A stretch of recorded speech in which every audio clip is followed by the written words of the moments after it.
వాసుదేవ వాసుదేవ వాసుదేవ వాసుదేవ వాసుదేవ.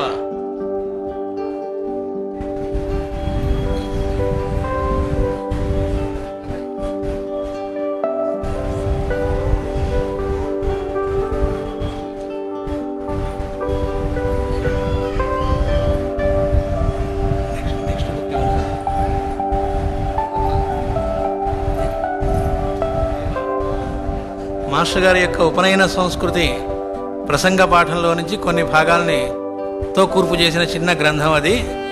ఇది కాక దాంట్లో ఆ కూర్పు చేసిన దానిలో నుంచి మళ్ళీ దాన్ని ఇంగ్లీష్లో కూడా ట్రాన్స్లేట్ చేయడం జరిగింది అనంతకృష్ణ గారు.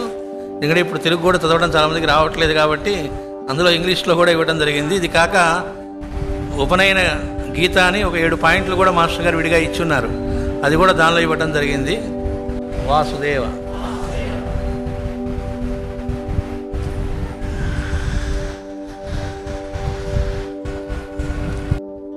శ్వేతద్వీపం గురు పూజా సంచిక ఇప్పుడు ఆవిష్కరించుకోబోతున్నాం. ఆగస్టు సంచికని మనం 22వ తారీఖు ప్రతి నెల మనం రిలీజ్ అవుతుంది మన పత్రిక, మన రాసి దాన్ని బట్టి. కానీ గురు పూజా సంచిక మనం ప్రతి సంవత్సరం కూడా ఆగస్టు జనవరిలో గురు పూజల్లోనే ఆ సంచికని రిలీజ్ చేసుకోవడం సంప్రదాయం కనుక ఆగస్టు సంచిక ఇప్పుడు రిలీజ్ చేసుకోవడం జరుగుతుంది. మాస్టర్ ఈకే గారు 1976 సెప్టెంబర్ 15వ తారీఖున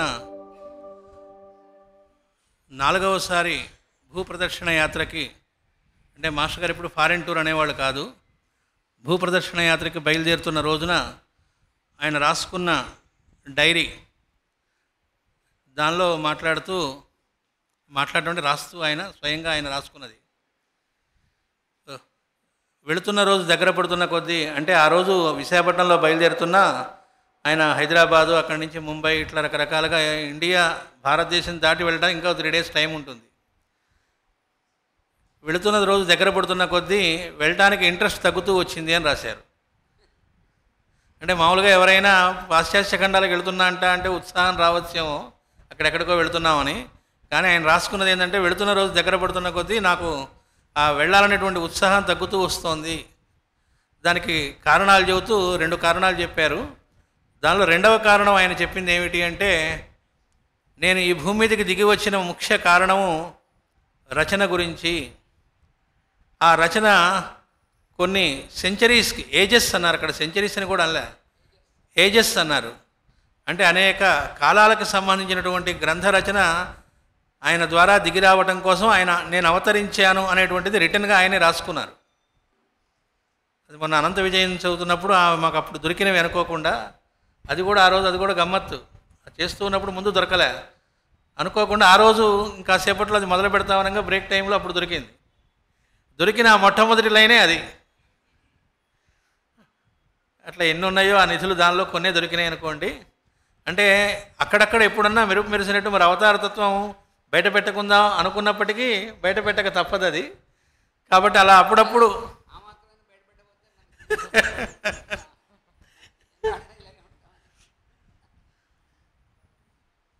అంటే అందులో ప్రత్యేకంగా సాక్రెడ్ బుక్ ట్రస్ట్ అని భాగవతం మొదలుపెట్టినప్పుడు దాని గురించి కూడా మెన్షన్ చేశారు అక్కడ. ఇవన్నీ నిర్విరామంగా సాగుతున్నాయి, వీటికి ఆటంకం కలగటం అనేటువంటిది నాకు ఇష్టం లేదు, నేను వచ్చింది దీని గురించే కనుక అని కూడా ఆయన రాయటం జరిగింది. అంటే కేవలం అప్పుడు ఆయన పుస్తకాలు రాసి ఆయన ఉన్న భౌతికంగా ఉన్నప్పుడు ప్రింట్ అయ్యి ఆవిష్కరించుకొని అప్పుడున్నటువంటి కాలానికి అని కాకుండా, అంటే ఇది ఎప్పుడు మళ్ళా దానికి సంబంధించిన వాళ్ళు చదువుకోవటం, అంటే చదవటం కోసం మాత్రమే కాదుగా వాళ్ళు రాసేది, ఆ చదివింది మనం ఆచరణలో పెట్టుకొని తరించటం కోసం వాళ్ళు చేస్తారు. వ్యాసుడు రాసిన, వాల్మీకిగా రాసిన, కృష్ణమాచార్యుల వారిగా రాసిన వాళ్ళందరిది ఒకటే కాబట్టి, అంటే ఇద్దరి రూపాల్లోనూ వ్రాసేవాడు ఒకడే, వ్రాయించేది ఆయనే, వ్రాసేది ఆయనే, అందులో ఉండేటువంటి వస్తువు ఆయనే. కాబట్టే అది చదువుకుంటున్నప్పుడు మనం కూడా అదవుతాం. అదే భాగవతం అన్నారు. మాస్టర్ గారు అంటారు, అది చదువుకుంటూ ఉన్నప్పుడు భాగవతం, చదవనప్పుడు అది భాగవతం కాదన్నారు. షెల్ఫ్లో ఉందనుకోండి, అది భాగవతం కిందకి రాదన్నారు. అచ్చు సిరా తప్ప దానిలో ఇంకేం లేనట్లే చదువుకుంటూ ఉన్నప్పుడు తన్మయీకరణం జరిగి మనం అదవుతాం. అది మనం అవ్వటం భాగవతం అన్నారు. ఆ గ్రంథం కాదు, ఆ గ్రంథం నుంచి మనం అది అవ్వటం ఏదైతే ఉందో ఆ ప్రక్రియని భాగవతం అన్నారు. అదే వేదం అని కూడా అన్నారు. అదేంటండి వేదం అంటారు ఏమిటండి, వేదం అంటే ఏదో మంత్రాలు కదా అంటే, మాస్టర్ గారు ఈ గ్రంథంలోనే దాని గురించి కూడా ఆయన వాక్యాల్లోనే మనం చదువుకుంటే మనకి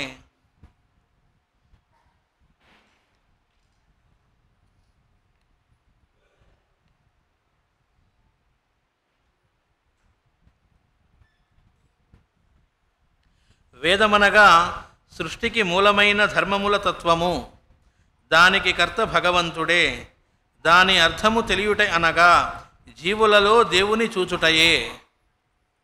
ఏంటిట వేదం యొక్క అర్థం తెలియటం అంటే అర్థం ఏమిటి అంటే జీవులలో దేవుని చూచుటయే. ఈ మార్గమును జీవులకు కల్పవృక్షముగా నుండునట్లు భగవంతుడే కల్పించి బ్రహ్మకు బోధించెను, నారదునకు బ్రహ్మ ఉపదేశించెను, నారదుడు సంక్షిప్తముగా పొందెను, దానిని అతడు విస్తారము చేసి లోకములకు అందించెను. ఆయన వ్యాసుడి ద్వారా మనకు అందించారు. అంటే భాగవతం అంటే అర్థం ఏమిటిట, ఒక గ్రంథం చదువుకోవడం అని మాత్రమే కాకుండా అందరిలో ఉన్నటువంటి వాడు ఎవడైతే ఉన్నాడో వాడిని దర్శించటం అనేటువంటిది, ఆ స్థితిని పొందటమే భాగవతము. అట్లాంటి భాగవతమయ్య దేహములుగా తయారవ్వటం అనేటువంటిదే పరమార్థము. అలా అవ్వటాన్నే భాగవతం అంటారు, దాన్నే వేదం అంటారు. అంటే వేదముల అర్థం అంతా అది అని.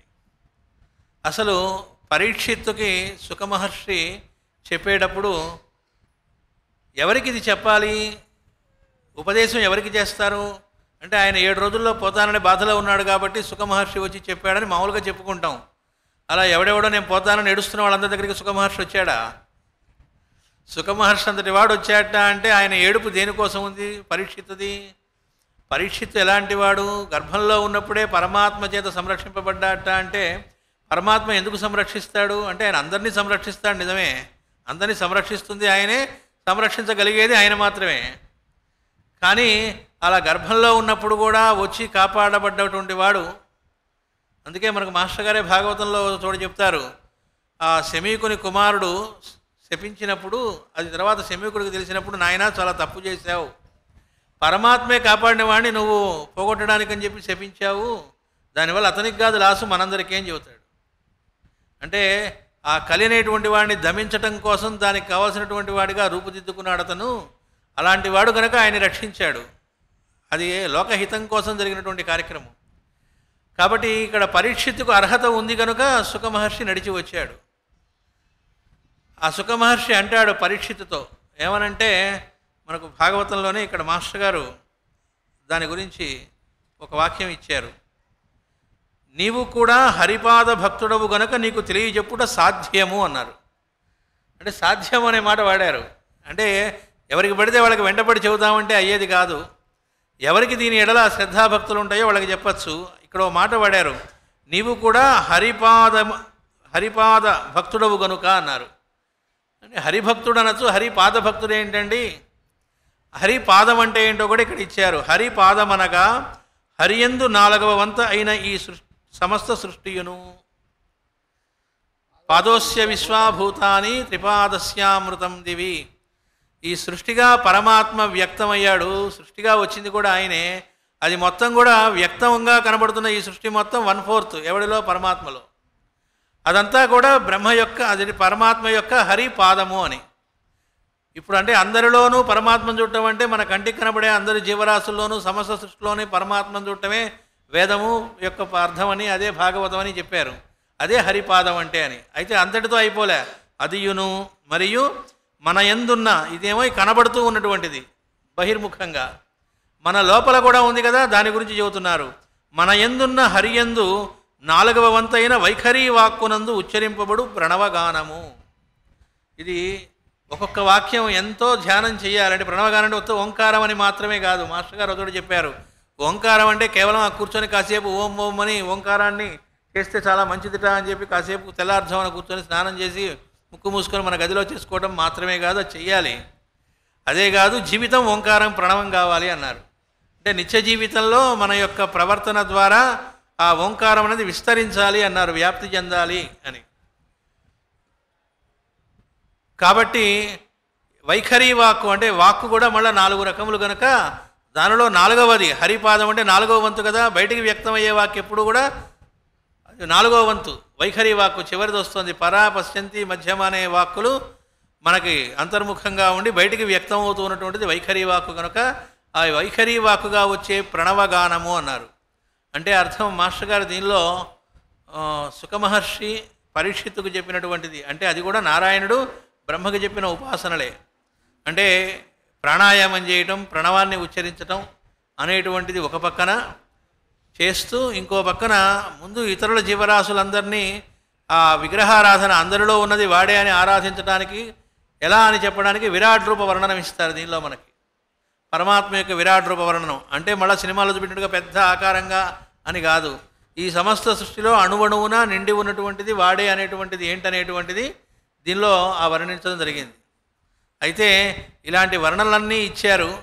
ఈ ఇచ్చిన తర్వాత ఏమండి ఇవన్నీ ఇచ్చారు, ఉపదేశం చేశారట, మాకు అంత ఇంట్రెస్ట్ ఏం లేదండి, మనకెందుకండి అవన్నీ, మా ఇంట్రెస్ట్లు చాలా వేరే ఉన్నాయి. బిడ్డలకు ఉద్యోగాలు రావాలి, అమెరికాలో సెటిల్ అవ్వాలనో ఆస్ట్రేలియాలో సెటిల్ అవ్వాలనో, లేకపోతే మా టార్గెట్లు మేము పెట్టుకున్నాం, ఏదో నెలకి ఇంత బంగారానికి డబ్బులని పక్కన పోగు చేసుకొని ఆ బిడ్డలు ఎదిగొచ్చి పిల్లలకు వచ్చేప్పటికి ఆభరణాలు చేసి ఇవ్వాలనో, లేదా 2 పిల్లలు 3 పిల్లలు ఉంటే వాళ్ళకి కావాల్సిన ఇళ్ళు లేదా పొలాలు ఎన్ని మేము సక్సెస్ఫుల్గా చేసి ఇవ్వాలనో ఆ ఏర్పాట్లలో మేము ఉండి వాటికి కలిసి వచ్చేట్టుగా గురువుగారు ఏదన్నా అనుగ్రహిస్తారేమో, ఆశీర్వదిస్తారేమో, వాటి కోసం అని చెప్పి మేము ఏదో వస్తున్నాం తప్ప మీరు పొరపాటు పడుతున్నట్టున్నారు. అవన్నీ పక్కన పడేసి హరిపాద సేవ అని చెప్పి అందరిలో పరమాత్మనే చూడమంటే ఎక్కడ చూడగలుగుతాం? అలా అందరితో చూస్తూ ఇవన్నీ పెట్టుకుంటే మా కుటుంబాలు ఏం కావాలి, సంసారాలు ఏం కావాలి అంటే అందుకే ఇక్కడ ఏం చెప్పారు, పరీక్షిత్తుకి ఎందుకు చెబుతున్నారు అంటే పరీక్షిత్తు అడిగిన ప్రశ్నే ఈ సంసార బంధం నుంచి తొలగటం ఎట్లా అని అడిగాడు ఆయన. అవునండి, ఆయన చెప్పించారు 7 రోజుల్లో పోతున్నాడు అన్నాడు కాబట్టి ఆయన ఇప్పుడు ఆలోచిస్తున్నాడు అంటే అది సింబాలిక్. అందరం పోయేవాళ్ళమేగా, ఆయనకి ఇంకా 7 రోజులు టైం ఉందని గ్యారంటీగా తెలుసు. మనకు ఎన్నాళ్ళు ఉందనేది ఎవరికి తెలుసు? మనం అనుకుంటూ ఉంటాం, ప్లాన్లు వేస్తూ ఉంటాం, 40 ఏళ్ళు 50 ఏళ్ళు, ఇంకా నేను ఇంకో 30 ఏళ్ళు ఉండొచ్చు. అది కూడా లెక్క కరెక్ట్గా వేయం, ఎందుకంటే భయం అసలు దాని గురించి తలుచుకోవడానికి. కాబట్టి మన సంగతి వాళ్ళకి తెలుసు. అందుకని ఇది పైకి కథ పరీక్షిత్తు గురించి చెబుతున్నట్లుగా, కానీ ఇది ఎవరి కోసం చెబుతూ ఉన్నది? ఒక్క పరీక్షిత్తు కోసం అయితే ఈ గ్రంథ రూపంలో ఎందుకు ఇచ్చారు? పోనీ వేదవ్యాసుడు ఆయన ఎందుకు చెప్పాడు? నారాయణుడు బ్రహ్మకి చెప్పడం ఏమిటి? బ్రహ్మ మళ్ళా నారదుడికి చెప్పడం, నారదుడి దగ్గర నుంచి వ్యాసుడికి, వ్యాసుడి దగ్గర నుంచి శుకుడికి, అక్కడి నుంచి పరీక్షిత్తుకి, మళ్ళీ ఇంకో పరంపర ఇంకో రకంగా ఇంకో వరుసలో కూడా వస్తుంది. ఇంతమంది చెప్పడం, దాన్ని గ్రంథస్థం చేయడం, అదంతా మళ్ళీ సూతుడు సోనకాదులకు వాళ్ళు చెప్పుకోవటం, అదంతా అయిపోతే మళ్ళీ కృష్ణమాచార్య గారు ఎందుకు వ్యాఖ్యానం చేయాలి, మధ్యలో పోతన ఎందుకు ట్రాన్స్లేట్ చేశాడు, వీళ్ళందరూ పిచ్చివాళ్ళ, ఎవరి కోసం ఏజెస్ అని చెప్పారు కదా, అదంతా ఎవరి కోసం ఇస్తున్నారు వాళ్ళు అంటే మనందరం తరించాలి అనేటువంటి మహాకాముకత్వం వాళ్ళకు ఉంది. వాళ్ళకి కోరికలు లేకపోవడం కాదు, పెద్ద కోరిక వాళ్ళది. అందరికంటే పెద్ద కోరికలు ఉండకూడదంటారు కానీ వాళ్ళకు ఉంది. దానికోసం వాళ్ళు మోక్షం అనేది ఇంకేదో ఉట్టికెగరటం అనేది మాకు అక్కర్లేదో అన్నారు. మాస్టర్ గారు చెప్పారు, ఏ మహనీయుడి జీవితం తీసుకున్నా వాళ్ళు ఆ పొందిన ఆనందాన్ని పొందిన తరువాత వాళ్ళు వెనక్కి తిరిగి వాళ్ళ వీపుల్ని మళ్ళా ఇటు తిప్పి ఎవరైతే అలాంటి స్థితిలో లేకుండా ఉన్నారో వాళ్ళ మీద అపార కరుణతో వాళ్ళందరికీ కూడా ఈ ఆనందం అనేటువంటిది పంచి ఇవ్వాలనేటువంటి ఉద్దేశంతో అది ఒక్కటే వాళ్ళకి తప్ప ఇంకేదీ లేదు వాళ్ళకి కావాల్సింది. కాబట్టి దానికోసం వాళ్ళ దేహాలు ఏమవుతున్నా వాళ్ళ కాలాన్ని కానీ వాళ్ళ సమస్తాన్ని కానీ మొత్తాన్ని కానీ ఏ మహనీయుడితే చూసుకున్నా మనం వాళ్ళ జీవితం అంతా కూడా అర్పించింది దేనికోసం అంటే లోకమంతా బాగుండాలి, లోకమందరూ కూడా ఇదే ఆనందంతో వాళ్ళు కూడా హాయిగా ఉండాలి అని. మేము బాగానే ఉన్నాం అనుకుంటున్నామండి, మాకున్న సంసారం మేము బాగానే ఉన్నామని మా ఫీలింగు. అది కాదంటారేమిటి, కొట్టిపారేస్తే ఎట్లా, మాకు దానిలో ఏదో సంతోషంగానే ఉంటున్నాం అనుకుంటున్నాము అంటే దీనిలోనే చెబుతారు మనం పొందుతున్న సుఖాలన్నీ కూడా అవి ఊరికనే శబ్దాలే తప్ప సుఖాలు కాదని చెబుతారు దీనిలో. ఆ మాట కూడా ఇచ్చారు ఇక్కడ. అంటే దానికి ఎట్లాంటిది అంటే ఏంటి శబ్దం అంటారు ఏంటండి, మేము సుఖం పొందట్లేదా, మేము జీవించట్లేదా, ముందు అసలు ఆ క్వశ్చన్ వస్తుందిగా. ఆనందంగా జీవిస్తున్నామంటే మాస్టర్ గారు చెబుతారు, ఒక బల్లికి తోక కట్ చేసినా కాలు కట్ చేసినా ఆ కట్ చేసిన పార్ట్ కాసేపు కదులుతూ ఉంటుందిట. ఆ కదులుతూ ఉన్నప్పుడు జీవితం ఎలాంటిదో అలాంటి జీవితాన్ని గడుపుతూ ఉన్నాం మనం అని చెప్తున్నారు వాళ్ళు. అది మనకి తెలియదు, వాళ్ళకి తెలుసు. అంటే ఆ పైనుంచి చూస్తారు కాబట్టి వాళ్ళకి అర్థమవుతూ ఉంటుంది. మనకేమనిపిస్తుంది అంటే మరి అంత ఘోరమైన పోలిక ఏమిటండి, పావును కానీ దేని కానీ కట్ చేస్తే ఆ కట్ చేసిన పార్ట్ కూడా కాసేపు కదులుతూ ఉంటుందిట. దాన్ని జీవించడం అంటే ఎంత కరెక్టో మనం జీవిస్తున్నాం అనుకోవటం కూడా అంతే కరెక్ట్ అని చెప్పారు. మరి దారుణమైన ఎగ్జాంపుల్ ఇచ్చారండి, మాస్టర్ గారే ఇచ్చారు, మనం ఏం చేయలేము.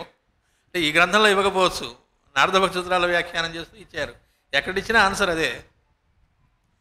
దానికి ఇంకో ఎగ్జాంపుల్ కూడా ఇచ్చారు, ఏమండి మేము ఆనందం పొందట్లేదు అనుకుంటున్నారు, ఓన్లీ శబ్దమే తప్ప నిజమైన, అంటే మనం పదాలు వాడుతూ ఉంటాం, హ్యాపీ బర్త్డే, హ్యాపీ, రకరకాల విషెస్ చెబుతూ ఉంటాం. ఆ నిజంగా హ్యాపీలో ఉన్నామంటే పదాలే తప్ప నిజమైన హ్యాపీనెస్ మనకు తెలియదు అని చెబుతున్నారు వాళ్ళు. ఎందుకంటే హ్యాపీనెస్ అంటే బయట నుంచి వచ్చేదనే ఫీలింగ్. మనం మాస్టర్ గారు చెబుతారు ఐ యామ్ హ్యాపీనెస్ అన్నారు, సత్యసాయిబాబు గారు వాళ్ళందరూ చెప్పేది అది. ఆనందం అనేటువంటిది ఇంకెక్కడో బయట నుంచి వచ్చేది కాదు, తానే ఆనందము అనేటువంటిది. వాళ్ళు ఆ స్థితిలో ఉన్నారు, మనకు అది ప్రసాదించాలని చూస్తున్నారట. మాస్టర్ గారు ఒక ఎగ్జాంపుల్ చెబుతారు, ఒకడు వాడి భార్య మాట్లాడుకోవడం మానేశారట, 25 ఏళ్ళు అయిందిట, అంటే మరీ పట్టుదలలు ఆ లెవెల్లో ఉన్నాయి. సరే భార్య వేరే ఊరు నుంచి వస్తుంది, వీడు రిసీవ్ చేసుకోవాలి రైల్వే స్టేషన్కి వెళ్ళి. వాడు వెళ్ళి రిసీవ్ చేసుకోవడానికి వెళ్ళాడు. అక్కడ మాస్టర్ గారు చెబుతాడు, వాడికి భార్య అంటే అర్థం ఏమిటి, పదం తప్ప ఏముంది, వాళ్ళ మధ్య ఏ రసం ఏర్పడింది ఏముంది, మాట్లాడుకోవడం ఏముంది, ఒక ఏమన్నా సరసంగానే ఏం ఏడిచింది. అక్కడ వాడికి భార్య అంటే ఎంతో, మన లోకల్లో సుఖం అని మనం అనుభవిస్తున్నామన్నీ కూడా అంతే అని చెప్పారు. కాబట్టి వాళ్ళకి ఏంటంటే అయ్యో వీళ్ళు, అయితే వాళ్ళకి ఇందాక చెప్పినట్టుగా మాస్టర్ గారు తాపత్రయం ఏమి ఉండదు, చెప్తారు, చెప్పిన తర్వాత ఫాలో అవుతామా లేదా అనేటువంటిది మనకు సంబంధించింది. చెప్పిన తర్వాత ఫాలో అవ్వకపోయేట్లయితే ఎందుకండి చెప్పడం అంటే వాళ్ళ పని అదే కనుక చెప్తూనే ఉంటారట. వింటాం అనేటువంటిది ఎన్ని జన్మలకు వింటామో అన్నారు, అంటే ఒకే జన్మలో వినాలని లేదు, భగవద్గీతలోనే ఇచ్చారని మాస్టర్ గారు చెప్పారు. 1,000,000 మందిలో ఒకటికి ఓ లిస్ట్ ఇచ్చారు, అక్కడ ఓ సీక్వెన్స్. ఆ 1,000,000 మందిలో ఎవరో ఓ కొద్దిమంది కనిపిస్తుందట, వాళ్ళలో ఇంకొద్దిమంది ఇందులో మొదలు పెడతారు, ఆ తర్వాత కొంతమంది కంటిన్యూ అవుతారట. ఆ లెక్క చూసుకుంటే కంగారు పడక్కర్లే, ఎప్పుడు కొద్దిమందే ఉంటారు, వేళ మీద లెక్క పెట్టచ్చు అన్నట్టు. అయితే వాళ్ళేమి విసుగు చెందరట, ఆ వచ్చినవాడు ఎన్ని జన్మలు పోతున్నా ఒక్కో గుంపును ఒక్కొక్కళ్ళు తీసుకొని, వాళ్ళందరూ కూడా ఇప్పుడు ఆ వెనకున్న వాళ్ళందరూ వేరు కాదు, అందరూ ఒకటే, కానీ ఒక్కొక్కళ్ళు ఒక్కొక్క అసైన్ చేసినట్టు కొంతమంది గుంపును తీసుకొని వాళ్ళందరి యొక్క చాకిరేవన్నారు మాస్టర్ గారు, గురువు అంటే వాళ్ళందరినీ కూడా ఉతికి ఇచ్చేసేటువంటి చాకలివాడు అన్నారు. గురువు అంటే చాకలివాడు, దుడ్డు కర్ర, డిటర్జెంట్ సోప్ లాగా శుభ్రంగా ఉతికి శుభ్రం చేయటం అనేది. దానికి ఒక్కొక్కటి వెంటనే పోదు కదా, మొండి మరకలు టైం పడుతుంది అన్నట్టుగా రకరకాల జన్మలు పడితే పట్టచ్చేమో కానీ సిద్ధపడితే మాత్రం అది వెంటనే ఉంటుందన్నారు. అంటే ఒక్కసారిగా ఎలా బాగుపడతామండి అనిపిస్తుందిట, అంటే బాగుపడదలుచుకోలేదని అన్నారు మాస్టర్ గారు. మాస్టర్ గారు దానికి ఎగ్జాంపుల్ ఇచ్చారు, గదిలో 30 ఏళ్ళుగా చీకటి ఉన్నా లైట్ వేస్తే 30 ఏళ్ళు పడుతుందా చీకటి పోవడానికే అన్నారు. నెమ్మదిగా పోతుందా, వెంటనే పోతుంది. కాబట్టి బాగుపడదలుచుకుంటే క్షణమాత్రంలోనే జరుగుతుంది. దానికి కావాల్సిందల్లా మనం సంసిద్ధంగా ఉన్నామా లేదా అనేటువంటిది మాత్రమే. అయితే ఈ రకమైనటువంటిది ఏదైతే మనం ఉన్నటువంటి స్థితి అనేటువంటిది కాదు, నిజమైనటువంటిది పరమాత్మకు సంబంధించింది అనుకుంటే, ఏమండి బ్రహ్మగారు లేకపోతే నారదుడు వాళ్ళంటే తెలుసుకోగలిగారు, మనం ఏదో సామాన్యులం, మనం ఆయన్ని తెలుసుకోవడం సాధ్యమా? ఆ అడగటంలో 2 రకాల వాళ్ళు ఉంటారట. ఒకడేమో సిన్సియర్గా మనం చేయగలమా అనే ఇదితో, మనకెట్లా అనే ఇదితో ఉంటాడు. కానీ ఇంకొంతమంది తప్పించుకోవడానికి, అంటే అది వాళ్ళకి సంబంధించింది, వాళ్ళు చేయగలుగుతారండి. ఎవరో మాస్టర్ గారి దగ్గరకు వచ్చి నేను డొనేషన్ ఇస్తాను అమౌంట్ అన్నట్ట, డిస్పెన్సరీ దానికి. మాస్టర్ గారు అన్నారట, నేను ఇంకొస్తే పెద్ద డొనేషన్ అడుగుతా, ఇస్తావా అన్నట్ట. ఈకే గారు అడిగారట, పెద్ద డొనేషన్ ఇదేంటి, నేను పెద్దదే ఇద్దాం అనుకుంటూ ఉంటే అని చెప్పండి అన్నారట.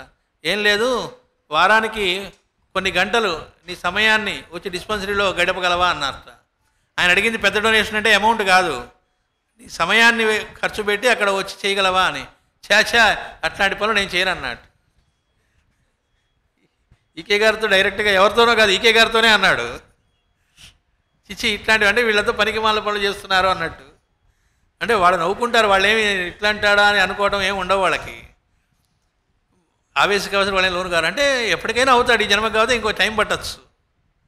అంటే మనం డబ్బులు ఇవ్వటం కాదు, మన సమయాన్ని వెచ్చించి అక్కడ ఏమైనా చేయగలమా? మాస్టర్ గారు చెబుతారు, భౌతికంగా మన దేహాన్ని వంచి నలుగురికి పనికొచ్చేటువంటి దానిలో అది మనకి కలిసి వస్తుందనో, ఆ కాసేపు మన బాధలు మర్చిపోవడానికనో కాకుండా, మనశ్శాంతికనో కాకుండా, ఇది అనే కారణం ఏమీ లేకుండా నిష్కారణంగా నలుగురికి పనికొచ్చే పనిలో భౌతికంగా గనక మనం చెయ్యటం అనేటువంటిది చెయ్యకుండా ఇంకా ఏం చెప్పుకున్నా అది దొంగ వేషమే అని చెప్పారు. దొంగ వేషము అన్నారు. వాళ్ళకి మొహమాటాలు ఏమున్నాయి? ఇంకా నువ్వేమైనా చెప్పు, అదంతా దొంగ వేషమే, నాకు వ్యాఖ్యానాలు వచ్చు, 1కి 10 అర్థాలు దీనిలో ఏమున్నాయో చెబుతానంటే ఎవడికి కావాలన్నారు. ఈ సాముగరిడలన్నీ వాడికి తెలియవనుకున్నావా అన్నారు. నీకు ఈ తెలివితేటలు ఎవడిచ్చాడో వాడికి తెలియనివే ఇవన్నీ అన్నారు. అయితే ఇదే భాగవతంలో మాస్టర్ గారు కాదు, డైరెక్ట్గా వాళ్ళే చెప్పిన మార్గం ఏంటంటే ఆ పరమాత్మని తెలుసుకోవడానికి ప్రయత్నం చేయగలమా అంటే చెయ్యలేము అన్నారు. అమ్మయ్య చేయలేమని చెబుతున్నారు కదండి, ఇంకెందుకండి అయితే అంటే ఆయన్ని తెలుసుకునే ప్రయత్నం చేద్దామని కాదట, అది ఎట్లాగూ చేయలేంట. ఎందుకు చేయలేమంటే బ్రహ్మ చెప్పిన మాట ఏంటంటే ఈ గ్రంథంలోనే వస్తుంది, నాకే తెలియలేదు కాదు అసలు పరమాత్మకే ఆయన గురించి ఆయనకి తెలియదు అన్నాడు. అది మరీ దారుణం, దీనిలోనే వస్తుంది. పరమాత్మకే తన గురించి తెలియదుట. ఎందుకంటే తన గురించి ఆలోచించుకోవడం ఆయన చేయడుగా. నేను ఎంత గొప్పవాడినా అనేటువంటి కాంప్లెక్స్లు మనకు వస్తాయేమో కానీ అది ఆయన గురించి ఆలోచించుకోవడం అనేది మొదలు పెడితే మళ్ళాగనే స్వార్థ చింతనలోకి వెళ్తే మనమెందరం ఎలా ఉంటాం? ఈ ఆనందం అనే ఆయన ఆనందం గారు అన్నారు మాస్టర్ గారు ఆయన్ని. ఆ ఆనందం గారు అనేటువంటి ఆయన ఒకడు కాస్త ఇంతమందిగా అయ్యాట. ఎందుకు అయ్యాట అంటే ఆనందం అనేది అనుభవిస్తేనేగా తెలిసేది. కాబట్టి ఈ జీవులుగా వచ్చింది ఆయనే. దీనివల్ల వీళ్ళకేం విడిగా వచ్చాం కదా, నేను వేరే అనుకుంటున్నాం కదా, ఆ అనుకుంటున్నవాడు మళ్ళీ ఆయన్ని పొందడం అంటే అదే ఆనందం అనేటువంటిది, ఎక్స్పీరియన్స్ చెందడం అనేటువంటిది మనకు అనుభూతిలోకి రావాలనేటువంటి పరమ కరుణతో ఆయన చేసేట. సరే బాగానే ఉంది. ఏమండి బ్రహ్మగారికి అయితే ఇక్కడ ఒక మాట చెప్పారు, భగవంతుడికి తన గురించి ఏంటనేది తెలుసుకోకపోవటం వల్ల ఆయనకు వచ్చిన లోపం ఏమీ లేదన్నారు. అయితే మరి ఏంటండి ఎలా తెలుసుకోవటం, అసలు ఆయన ఏంటి, ఈ సృష్టి అంతా ఆయనే అంటున్నారు, ఈ సృష్టి ఎందుకు వచ్చింది అంటే మాస్టర్ గారు అన్నారు, సృష్టి ఎందుకు వచ్చిందనే ఆలోచన వచ్చిన వాడు పతితుడు పతనం చెందుతాడు అన్నారు. ఎలా వచ్చింది అనుకున్నటువంటి వాడు బాగుపడతాడు అన్నారు ఇదే గ్రంథంలో. ఎందుకంటే బ్రహ్మగారు ఎలా వచ్చింది అనుకున్నాడు కాబట్టి దాన్ని కోసం ప్రయత్నం చేయడం, సరైన పాత్రలో ఆయన ప్రయాణం చేశాట. కాబట్టి ఇందులో మనకి లీలావతారములు అని చెప్పి పరమాత్మ యొక్క లీలావతారములు ఒక 27 వర్ణించడం జరిగింది. ఆ 27కి 27 నక్షత్రాలకి ఉన్న సంబంధాన్ని గురించి కూడా మాస్టర్ గారు దీనిలో సూచించడం జరిగింది. చెప్పి ఏం చెప్పారంటే, మనం ఒక వ్యక్తితో మనకు పరిచయం ఉందనుకోండి, ఆ వ్యక్తి ఎట్లాంటి వాడని మనకి దేన్ని బట్టి తెలుసుకుంటాము అని మాస్టర్ గారు క్వశ్చన్ వేశారు ఈ గ్రంథంలో. వేసి వాళ్ళ లక్షణాలను బట్టేగా ఇట్లా ప్రవర్తించాలి చూడండి, ఆయన ఇలాంటి సన్నివేశంలో కూడా ఇంత త్యాగమయంతో ఉన్నాడు, ఇలాంటప్పుడు కూడా ఇంత టైం సెన్స్తో ప్రవర్తించాడు, ఇలా వాళ్ళ యొక్క మంచి గుణాలను ఏవైతే మనం చెప్పుకోవడం ద్వారా మనం ఆ వ్యక్తి ఇట్లాంటి వాడని ఎలా అయితే చెప్పుకుంటున్నామో అలా పరమాత్మ ఏమిటనేటువంటిది మనం తెలుసుకునే ప్రయత్నం వేరే ఏం చేయక్కర్లేదు, చేయలేము కూడా. నిష్ఫలము, వాళ్ళు తెలుసుకుందామని ప్రయత్నం చేస్తే అది నిష్ఫలము అని రాశారు భాగవతంలో. డైరెక్ట్గా వేదవ్యాసుల వారే ఇచ్చినటువంటిది, అది కూడా బ్రహ్మ నారదుడికి చెప్పినటువంటి మాటలు. నిష్ఫలము ప్రయత్నము, భగవంతుడిని తెలుసుకునే ప్రయత్నం చేయడం నిష్ఫలము అన్నారు. మరి చేయవలసింది ఏమిటి అంటే వాడి యొక్క గుణగణములను, లీలలు ఏవైతే ఉన్నాయో దాన్ని నోరారా కీర్తించుకోవటము అన్నారు. చాలా బాగుందండి, చక్కగా 2 గంటలు 3 గంటలు సంకీర్తన చేసి పారేద్దాం రోజుకి, లేదా వారానికో, లేకపోతే ఆయన గుణగణాలన్నీ వర్ణించిన పుస్తకాలని పారాయణ చేసి కూర్చుందాం అంటే అవి చేయొద్దని కాదు, కానీ అది మాత్రమే సరిపోదన్నారు. ఎందుకంటే దానివల్ల ఏం జరుగుతుందంటే, నువ్వు ఇంద్రుడివి, చంద్రుడివి, మహనీయుడు, నువ్వు అట్లాంటి వాడు, ఇట్లాంటి వాడివి, ఇట్లాంటి వాడివి అంటే ఆయన దానివల్ల ఎగిరి గంతేసేటువంటి పొలిటీషియన్ కాదన్నారు. ఆయనకి అవేం ఆశ్చర్యమేం కాదు కదా అవన్నీ. ఆయన పట్టుకొని మనం అవన్నీ చెబుతూ ఉంటే అలా వింటూ ఉంటాడట. ఎందుకంటే ఆయన కోరుకునేది అది కాదట. మరి ఏమిటండి అంటే, మన తెలిసినటువంటి వాళ్ళలో ఉండే మంచి గుణాలని మనం గుర్తించగలమా, గుర్తించి నోరారా కీర్తించగలమా, ఒకవేళ ఎవరైనా కీర్తిస్తుంటే వినగలమా, అక్కడ చాలా కాంప్లెక్స్లు అడ్డు వస్తాయన్నారు. మరి అంతటా ఉన్నాడు హరిపాదము అంటే ఈ సృష్టి మొత్తం వాడే అన్నప్పుడు, వాడే ఈ సృష్టిగా వచ్చాడు 1/4గా మనకు కనబడుతుంది అన్నప్పుడు మనం చేయవలసిన పని ఏంటంటే, ఎవరిలో ఉన్న మంచి గుణాలనైనా నోరారా కీర్తించుకోగలుగుతున్నామా లేదా, ఎవరిలో ఉన్నవైనా అన్నారు. అంటే ఎవరిలో, ప్రతివాడిలో అంటే చచ్చ వాళ్ళలో అని దరిద్రపు లక్షణాలు తప్ప ఏం లేవండి అని అనిపిస్తుంది. అంటే మాస్టర్ గారు అన్నారు, చూడదలుచుకున్న దృష్టితో కాకుండా చూడవలసిన దృష్టితో చూస్తే అక్కడ ఉన్నది ఏమంటే పరమాత్మ తప్ప ఇంకోటి లేదన్నారు. మనకు పురుషమేధంలో మాస్టర్ గారు చెబుతారు, శ్రీకృష్ణుడు దేహత్యాగం చేసే సమయంలో ఉద్ధవుడు, మైత్రేయుడు వారికి ఆయన చరమ సందేశాన్ని ఇచ్చే సందర్భంలో ఉద్ధవుడితో మాట్లాడుతూ నీకు చూడదలుచుకున్న చూపు కాకుండా చూడవలసిన చూపును ప్రసాదిస్తున్నాను అన్నారు. అది చిన్న వాక్యంలాగా అలా దొరలిపోతుంది. అది ఎంతో ధ్యానం చేయవలసినటువంటిది. ఉద్ధవుడంతటి వాడు, ఆయన సామాన్యుడు కాదు, అష్టవసువుల్లో ఒకడు. ఆయన కృష్ణ భక్తితో ఓలలాడాడు జీవితం అంతా కూడా. అట్లాంటి వాడికి కూడా చూడదలుచుకున్న చూపు ఉందనేగా అప్పటిదాకా ఆయన ప్రసాదిస్తున్నానంటే అయితే పర్లేదండి కాదు, మళ్ళా మనం ఆయనకే లేనప్పుడు మనకేంటని కాదు, మన కోసం వాళ్ళలా క్రీడించారు రకరకాల రూపాల్లో. అంటే చూడదలుచుకున్నది చూస్తున్నాను, లోకంలో కాంప్లికేషన్స్ అన్నీ అక్కడ వస్తున్నాయి. దానివల్ల ఇన్ని రకాల మతాలు పుట్టినాయి, ఇన్ని రకాల భావాలు పుట్టినాయి, ఇన్ని రకాలైనటువంటి తేడాలు పుట్టినాయి. అటు కుటుంబంలో చూసుకున్నా భార్యని వీడు ఎక్స్పెక్ట్ చేసేది ఉంటుంది. ఆ ఎక్స్పెక్టేషన్ తగ్గట్టుగా భార్య లేకపోతే వీడికి కోపం వస్తుంది. ఒకప్పుడు కోపాలు వచ్చి ఇప్పుడు విడాకులు వస్తున్నాయి, చాలా మామూలు అయిపోయినాయి. అంటే చాలా మామూలై ఎక్కడో వినేటువంటివి ఇళ్లలో కూడా మామూలుగా అయిపోయి అది కూడా చాలా మామూలులాగా అనేటువంటి దుస్థితిలోకి వెళ్ళిపోయాం. దాన్ని జీవించడం అని మనం అనుకుంటున్నాం. కాబట్టి నిజమైన లైఫ్ లివింగ్ అంటే ఏంటి, నిజమైన ఆనందం అంటే ఏమిటి అంటే మనం ప్రతి వాళ్ళలోనూ ఆ పరమాత్మ యొక్క గుణాలు ఏవైతే ఉన్నాయో అవి చూసే స్థితి ఎప్పుడు వస్తుంది అంటే మనలో ఆ గుణాలు ఉంటే ఇంకోళ్ళు ఆ గుణాలని గుర్తుపడతాం అన్నారు మాస్టర్ గారు. అసలు రహస్యం అక్కడ ఉంది. నోరారా కీర్తించడం ఎప్పుడు చేయగలం? ఆ గుణాలని గుర్తుపడితే. ఎప్పుడు గుర్తుపట్టగలం? మనలో ఆ గుణాలు ఉంటేనే ఇంకోళ్ళు ఆ గుణాలను చూడగలం అన్నారు. ఏదైనా మంచి అయినా చెడైనా. మాస్టర్ గారు అన్నారు, గుర్జీఫ్ అనే మహానుభావుడు రష్యన్ యోగి, ఆయన చెప్పిన మాటను ఒకటి దాన్ని కోట్ చేశారు. Everyone while talking of others speaks of himself అని చెప్పారు. అంటే ప్రతి వ్యక్తి కూడా ఇంకో వ్యక్తి గురించి మాట్లాడేటప్పుడు తన గురించి చెప్పుకుంటున్నాడు అన్నారు. అంటే దానికి మాస్టర్ గారు ఇచ్చిన ఎగ్జాంపుల్ ఏంటంటే ఒకటితో అరే ఫలానా వాడితో నువ్వు స్నేహం చేయవాకు, వాడు ఉత్త వెధవ జాగ్రత్త అని చెప్పాట ఓ ఫ్రెండ్కి. ఆ ఫ్రెండ్ తెలివిగలవాడైతే అర్థం చేసుకోవాట, వాడు వెధవని వీడికి ఎలా తెలిసింది?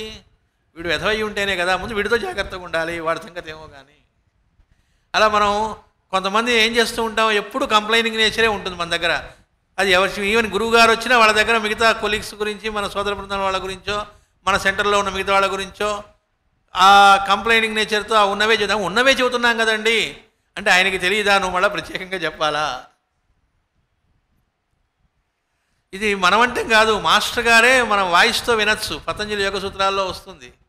ఏమనంటే ఆయన గురు పూజల గురించి వర్ణిస్తూ ఇక్కడ కొంతమంది వాలంటీర్స్ అని ఉంటారు, వాళ్ళము కలిగిన వాళ్ళు రోజు నా దగ్గరికి రాత్రిపూట చేరుతూ ఉంటారు. వాడు చూడండి ఇట్టా, వీడు చూడండి ఇట్టా అని.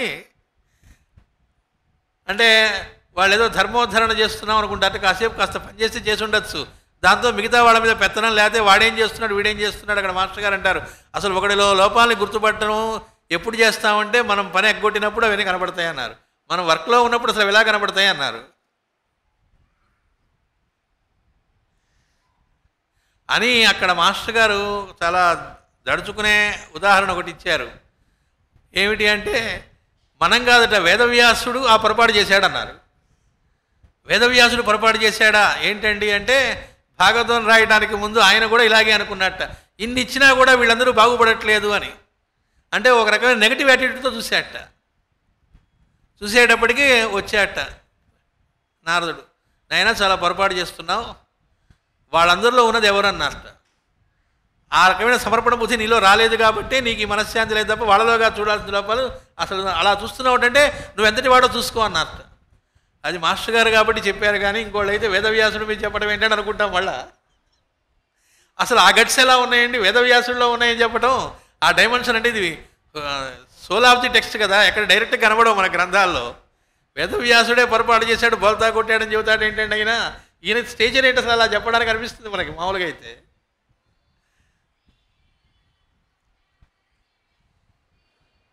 ఆ సెల్ ఫోన్ ఆపండి అమ్మా. అయితే అక్కడ చెప్పారు వేదవ్యాసుడు కాబట్టి తమాయించుకున్నాడు, వెంటనే సర్దుకున్నాడు అన్నారు అక్కడ. అంటే మనకు చెప్పడం కోసం మళ్ళీ అది కూడా మళ్ళీ జాగ్రత్త పడాలి. ఏమిటి అంటే ఇందరిలో ఉన్నవాడెవరో వారిని సేవించడం నువ్వు చేయలేదు. అది ఎప్పుడైతే చేస్తావో అప్పుడు నీకు మనశ్శాంతి. అంతేగా మరి ఆయన మనశ్శాంతి కోసం విలవిల్లాడుతున్నాడుగా. అంటే అర్థం ఏమిటి, మనందరికి కూడా మనశ్శాంతి కావాలిట. అంటే మాకు మనశ్శాంతి కాదండి కావాల్సింది, మాకు కావాల్సింది అని మన లిస్టులు చాలా ఉంటాయి కదా. చేంతాడు గుళ్ళల్లో వాటిలో మాస్టర్ గారు చెప్తారు చేంతాడు అన్నారు. ఏది ఆ సంకల్పం ఆ గుళ్ళో పూజారికి ఇచ్చిన తర్వాత తన కనుక వస్తు వాహనం విని అది లిస్టు చదువుతూ ఉంటాట. చేంతాడంతా చెంతాడంతా అన్నారు. నారదభక్తి సూత్రాల్లో చెబుతారు ఒక చోట. జాగ్రత్తగా వాడు అనకపోతే అనిపించుకుంటా అంట అవన్నీ కూడా. వాడికి తెలుసు దీనికోసమే మనం వచ్చాం కాబట్టి ఆ లైన్ మాత్రం గట్టిగా చదువుతాడు. మిగతా వాడు ఏం చేస్తున్నాడు కూడా మనం వినంటాం. మళ్ళీ అక్కడ చేరి ఫోటోలు, మనం పట్టు చీరలు అని పడ్డాయా లేదా, వెళ్ళామా గుడికి, నలుగురికి స్టేటస్లో పెట్టుకుందాం. అందుకే మాస్టర్ గారు ఏమన్నారంటే మరి దారుణంగా చెబుతారు ఆయన ఎగ్జాంపుల్స్. వాడు 30 ఏళ్ళు 40 ఏళ్ళు అయిన తర్వాత, ఏమండి నానా గడ్డి తిన్నాను, 1కి 4 ఉద్యోగాలు చేశాను, సైడ్ బిజినెస్లు చేశాను, ఇంత చేశానండి, సుఖం లేదండి అంటే తంతాం అన్నారు. మూతి మీద కొడతాం అన్నారు మాస్టర్ గారు. నువ్వేమడిగావు ఈ 40 ఏళ్ళని అడిగారు. ఇళ్ళు కావాలని అడిగావు, సంతానం కావాలని అడిగావు, ఉద్యోగాలు అన్నావు, వాళ్ళ పెళ్ళిళ్ళు అన్నావు, మళ్ళీ వాళ్ళకేదో అన్నావు, ఎక్కడైనా సుఖం అడిగావా అన్నారు. ఇవన్నీ అడిగావు కానీ సుఖం కాదు కానీ అడిగింది. అంటే వాటి వల్ల సుఖం వస్తుందని అనుకున్నాం కాబట్టి పొరపాటు పడ్డామని మనం. అంటే వాటి వల్ల రాదు, ఎందుకంటే సుఖం అనేది బయట ఇంకెక్కడి నుంచి రాదు కనుక, అది నీలోనే ఉన్నది కనుక దాన్ని వెతుక్కునే మార్గం ఏమిటి అంటే అందరిలో ఉన్నవాడెవరో వాడిని వెతుక్కోవడం చేస్తే అన్నారు. వాడిని వెతుక్కోవడం కోసంలోనే అంతర్ముఖమైన సాధన ఒకటి, బహిర్ముఖమైన సాధన దీనిలో ఇచ్చారు. ఈ రెండు కలిసి నడుస్తూ ఉండాలి అన్నారు. దీన్నే సివివి గారు బండి రిపేర్ చేసుకోవటం అని చెప్తారు మనకి. రాత్రిపూట ఏమో ఆ బండిని రిపేర్ చేసుకోవటం, పగటిపూట దాన్ని నడపటం అని. ఎందుకంటే రిపేర్ కనిచ్చి 40 ఏళ్ళు తర్వాత అంటే ఈ లోపల జన్మ వెళ్ళిపోతుంది. బండి అంటే ఇక్కడ మన దేహం అని.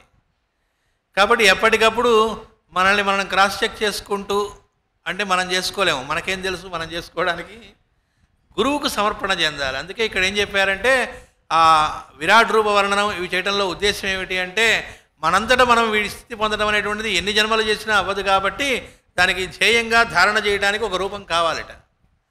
ఆ రూపం ఏమిటి అంటే పరమాత్మ దివ్యమంగళ విగ్రహము లేదా ఒక గురువు, మనం ఏ ఆరాధిస్తున్నామో ఆ గురువు, ఆయనకి సమర్పణ చెంది జీవించటము.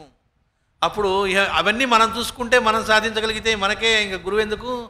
కాబట్టి ఆ సమర్పణ అనేటువంటి దాంతో గురువుకు మనం గనక అంకితమై జీవించడం చేస్తే, ఆయన ఏం చెబితే అది చేయటం కనుక చేయగలిగితే అప్పుడు జరుగుతుంది.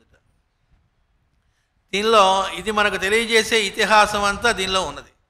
అప్పటిదాకా మనం ఉన్న స్థితి ఏమిటి అంటే మనం ఒక కళ లాంటి స్థితిలో ఉన్నాము అని చెప్పారు ఈ గ్రంథంలో. ఇప్పుడు మనం ఉన్నదంతా కూడా ఒక కళలో లాంటిది అని చెప్పారు. అంటే మేము చాలా ఆనందంగానే ఉన్నాం అనుకుంటున్నాం అనేది భ్రమ అంటున్నాం కదా, ఆ భ్రమ లాంటిది ఒక కళ లాంటిది అని చెప్పారు. అదేంటండి అంటే ఒక కళ వచ్చిందనుకోండి మనకి నిద్రపోతూ ఉన్నప్పుడు, ఆ కళలో ఇలాంటి మనం గురు పూజల్లో పాల్గొన్నట్టే వచ్చిందనుకుందాం. అందులో మనం ఒకేసారి ఒక 1000 మంది కనబడ్డారు, పెద్ద హాలు. నిజానికి వాళ్ళందరూ ఎవరు? ఇతని మనస్సులో వాళ్ళే కదా. అంటే అక్కడ అన్ని రూపాల్లో ఉన్నది ఎవరు? కలగంటున్నవాడే ఇన్ని రూపాల్లో ఉన్నాడు. అక్కడున్న అన్ని రూపాలు ఎవరివి? తనవే ఇన్ని రూపాలు. పరమాత్మ ఇన్ని రూపాలుగా ఎలా అయ్యాడో తన రూపాలే ఇవన్నీ కూడా కళలో. కళలో వాళ్ళు ఎలా దొరుకుతారు బయట నుంచి వచ్చి?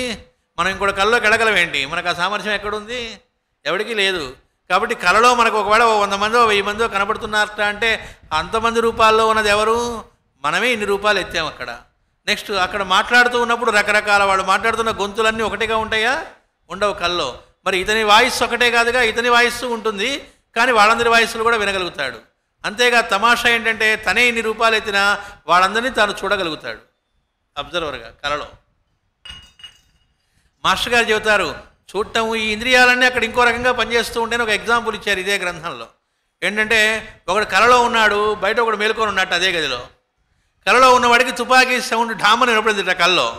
అది వాడికి వినపడింది కానీ పక్కన మేలుకున్న వాడికి తుపాకీ సౌండ్ వినపడింది అని అడిగారు. దీన్ని బట్టే చెప్పచ్చు ఇది కళలో ఉన్నటువంటి ఆ సౌండ్ అనేటువంటిది బయటకి సంబంధించింది కాదు, కానీ భౌతికమైనటువంటి బయట కనపడుతున్న ఈ శ్రవణేంద్రియానికి కాకుండా కళలో కనపడుతూ ఉన్నాయి. కాబట్టి ఇన్ని రకాలైనటువంటి కళలో ఎట్లయితే ఒకడే ఇన్ని రూపాలుగా ఎలా అయితే ఉన్నాడో అట్లా పరమాత్మే ఇన్ని రూపాలుగా ఈ సృష్టిలో వచ్చాడు. ఎలా వచ్చాడు ఆ సీక్వెన్స్ అదంతా కూడా దీనిలో మనకి ఇచ్చారు. అయితే కళలో మనకు భయంకరమైన కళ వచ్చిందనుకోండి, ఓ పులి వెంటబడ్డట్టు, మనం పరిగెడుతున్నట్టు ఒక అడవిలో, అలా పరిగెట్టి పరిగెట్టి పరిగెట్టి ఒక డెడ్ ఎండ్ వచ్చినట్టు ఉన్నట్టుండి కొండ శిఖరం అంచు వచ్చింది, అదేమో దూకుతోంది వస్తోంది. మనం ఏం చేయాలి? చచ్చిపోతాం. అలా అని స్లిప్ అయితే ఇక్కడ వస్తామనే లోపల ఒకటి స్లిప్ అయ్యాట పొరపాటున, ఆ కొండ శిఖరం మించి స్లిప్ అయ్యాట. స్లిప్ అయిన వాడు తెలియకుండా చెయ్యి ఇలా పెట్టి ఇలా అంటూ ఉంటే ఎక్కడో ఆ కొండలోనే ఒక చెట్టుకొమ్మ ఇలా ఏళ్లాడుతూ ఉందంటే తెలియకుండా దాన్ని పట్టుకున్నట్ట. వాడికి తెలియదు, అలా పట్టుకునేటప్పటికీ చెట్టుకొమ్మ దొరికింది ఆలంబనగా. అమ్మయ్య ఇప్పుడు తర్వాత పోగలమా అక్కడి నుంచి తర్వాత సంగతి ముందు పట్టుకున్నాడు, ప్రాణం ఆగింది. అమ్మయ్య అనుకొని చూస్తే చెట్టు కొమ్మే కానీ ఆ కొమ్మకి చుట్టుకొని వెళ్లాడుతున్నటువంటి కొండ చిలువని పట్టుకుంది. అది కాస్త ఇట్లా వాడిని చుట్టేస్తూ ఉందిట. అని లేచేటప్పటికి మెలకు వచ్చింది కల్లో నుంచి. అది కళ్ళలోంచి మెలకు వచ్చింది. ఫుల్ ఫ్యాను ఏసీ అన్నీ పెట్టుకొని ఉన్నాడు కానీ చెమటలు కక్కుతున్నాడు. మరి ఆ కళ నిజం కాదనుకుందామా అంటే చెమటలు వచ్చినాయంటే అర్థం ఏమిటి? వాడు కళలో అదంతా నిజమని ఫీల్ అయ్యాడుగా, టెన్షన్ పడ్డాడుగా, మహా భయపడ్డాడుగా, ప్రాణభీతి మొత్తం పొందాడుగా. అప్పుడు ఆ మెలుకున్న వెంటనే మీరు బీపీ చూస్తే నార్మల్గా ఉండదుగా. కళలోంచి బయటకు వచ్చాక కూడా ఒక క్షణం కాసేపు, కానీ కాసేపటికి ఏమనుకుంటాడు, అమ్మయ్య ఇది కళ కాబట్టి సరిపోయిందండో. ఒక్కోరోజు పాములు కనపడుతుంటాయి కొంతమందికి రకరకాలు, అమ్మయ్య అనుకుంటున్నాం. ఒక్కసారిగా ఎట్లయితే ఇది కలనా అమ్మయ్య అని ఒక్కసారిగా ఆనందాన్ని పొందుతున్నామో, ఇప్పుడు మనం నిజం అనుకుంటూ ఉన్నటువంటి భ్రమ జీవితం అంతా కూడా కళ లాంటిదిట. దీని నుంచి కనుక బయటపడితే నిజమైన ఆనందం ఏంటనేటువంటిది, అమ్మయ్య ఇదా అనేది బయటపడటం ఏంటనేటువంటిది మార్గం ఉన్నది. ఆ మార్గం ఏమిటనేటువంటిది దీనిలో ఇవ్వటం జరిగింది. కలలాంటి స్థితిలో ఉన్నటువంటి బ్రహ్మదేవుడు దానిలోంచి ఎలా బయటపడి తాను పొందాడనేటువంటిది మనకు ఉపదేశం ధ్వనికావ్యంగా అన్నారు. ధ్వనికావ్యం అంటే అర్థం ఏంటంటే ఆ బ్రహ్మగారికి ఒక్కడికే అని కాదు. ఎప్పుడైతే ఆ కల్లో నుంచి ఆయన బయటపడ్డట్టుగా అంటే అర్థం ఏంటంటే ఆయన ఉన్నట్టుండి ఒక్కసారిగా ఆయనకు మెలకువ వచ్చిందిట. మెలకువ రావడం అంటే నేనున్నాను అని. సరే ఇంతకీ నేనున్నాను బాగానే ఉంది, పద్మంలో కనబడుతున్నాడు తనకు తాను, ఎక్కడున్నాను చూసుకున్నట్ట. అక్కడ ఆయనకు వచ్చిందిట, నన్ను ఎవరు పుట్టించారు అని, నా కర్తవ్యం ఏమిటి, నేనేం చెయ్యాలి అని ముందు వెతుక్కోవడం మొదలెట్టాట. అసలు తనను పుట్టించిన వాడెవడో తెలుసుకుందాం అనుకున్నట్ట. అది సాధ్యపడదు. అక్కడ ఆయన చేశాడంటే ఆ పద్మనాళం కిందకి అలా మొదలుపెట్టాట. అలా సంవత్సరాలు 1000 సంవత్సరాలు వెళ్ళాట, ఏం అందుబట్టలేదట. మళ్ళీ పైకి వచ్చాడు. అప్పుడు ఆయనకి మళ్ళా లోపల నుంచి తట్టిందిట. ఏమిటి అంటే ఈ సృష్టి చెయ్యాలి అనే విషయం ఒకటి తట్టిందిట. దానికి కూడా ముందు తప అని 2 సార్లు శబ్దం వినపడిందిట.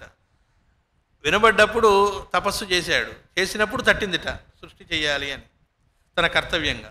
అయితే ఇంతలోకి ఆయనకి ఆలోచన వచ్చిందిట, అవును ఆ తప అన్నది ఎవరు, నాకు ఇది తట్టింపజేసిన వాడు ఎవడు?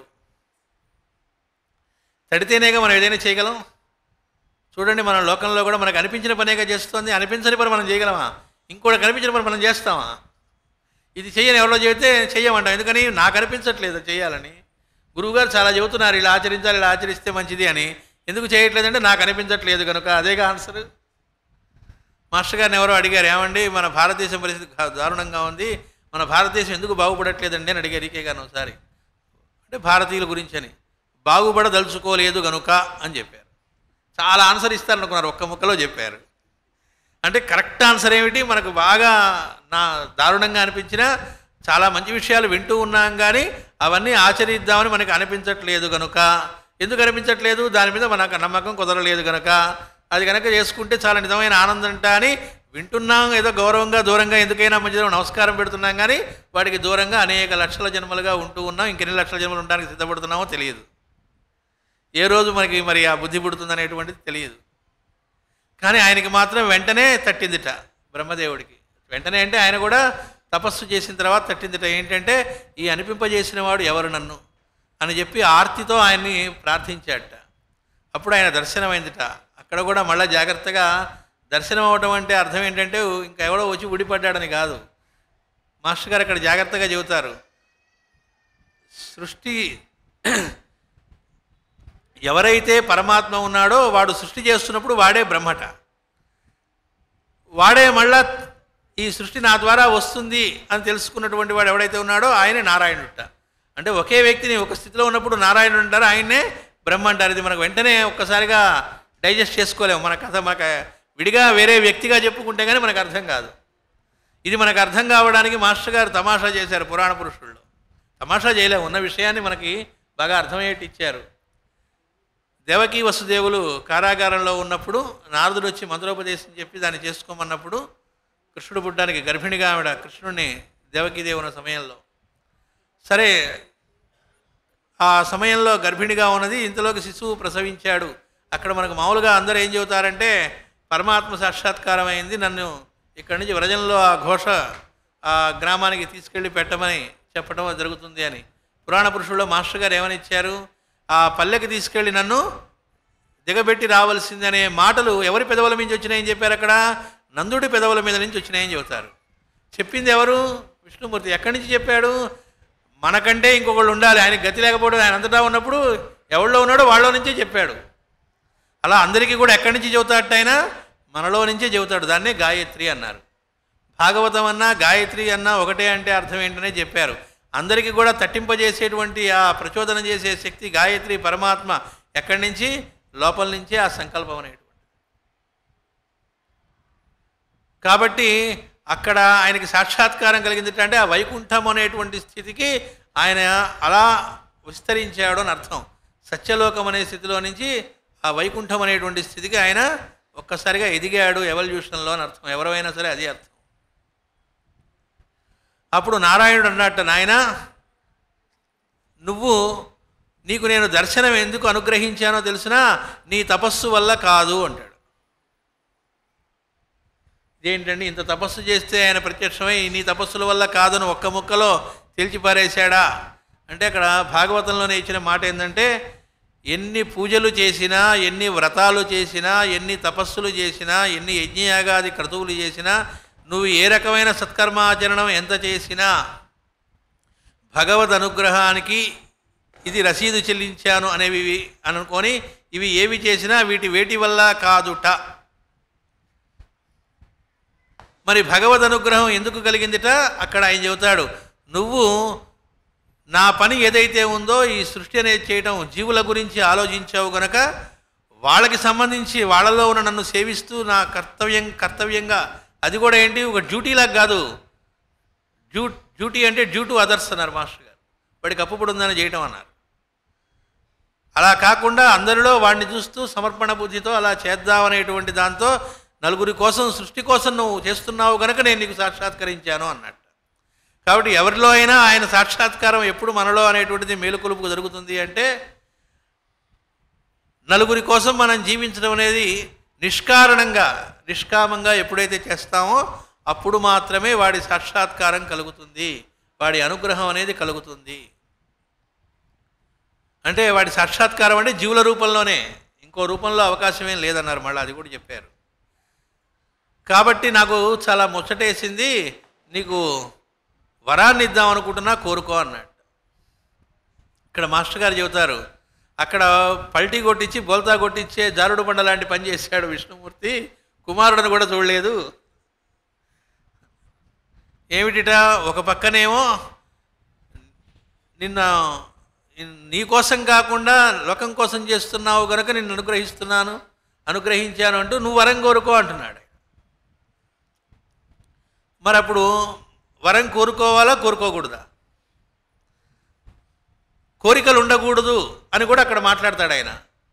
కోరికలు ఉండకూడదు అని చెబుతూ కోరిక కోరుకో అన్నాడు.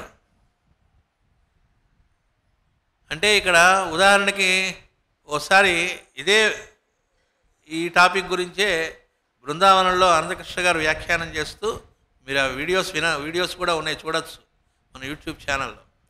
ఎగ్జాంపుల్ చెప్పారు. ఏమిటి అంటే, ఈకే మాస్టర్ గారు ఒక్కోసారి దీనికి ఏం చేద్దామంటావు అని సలహా అడిగేవాళ్ళుట.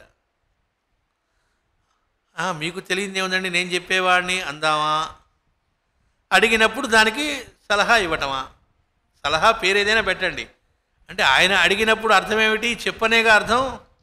ఆయన అడిగినప్పుడు కాబట్టి నిజమైన గురుభక్తి ఆయన ఫాలో అవటం అంటే అర్థం ఏమిటి, ఆయన అడిగారు కాబట్టి చెప్పటం అని అర్థం.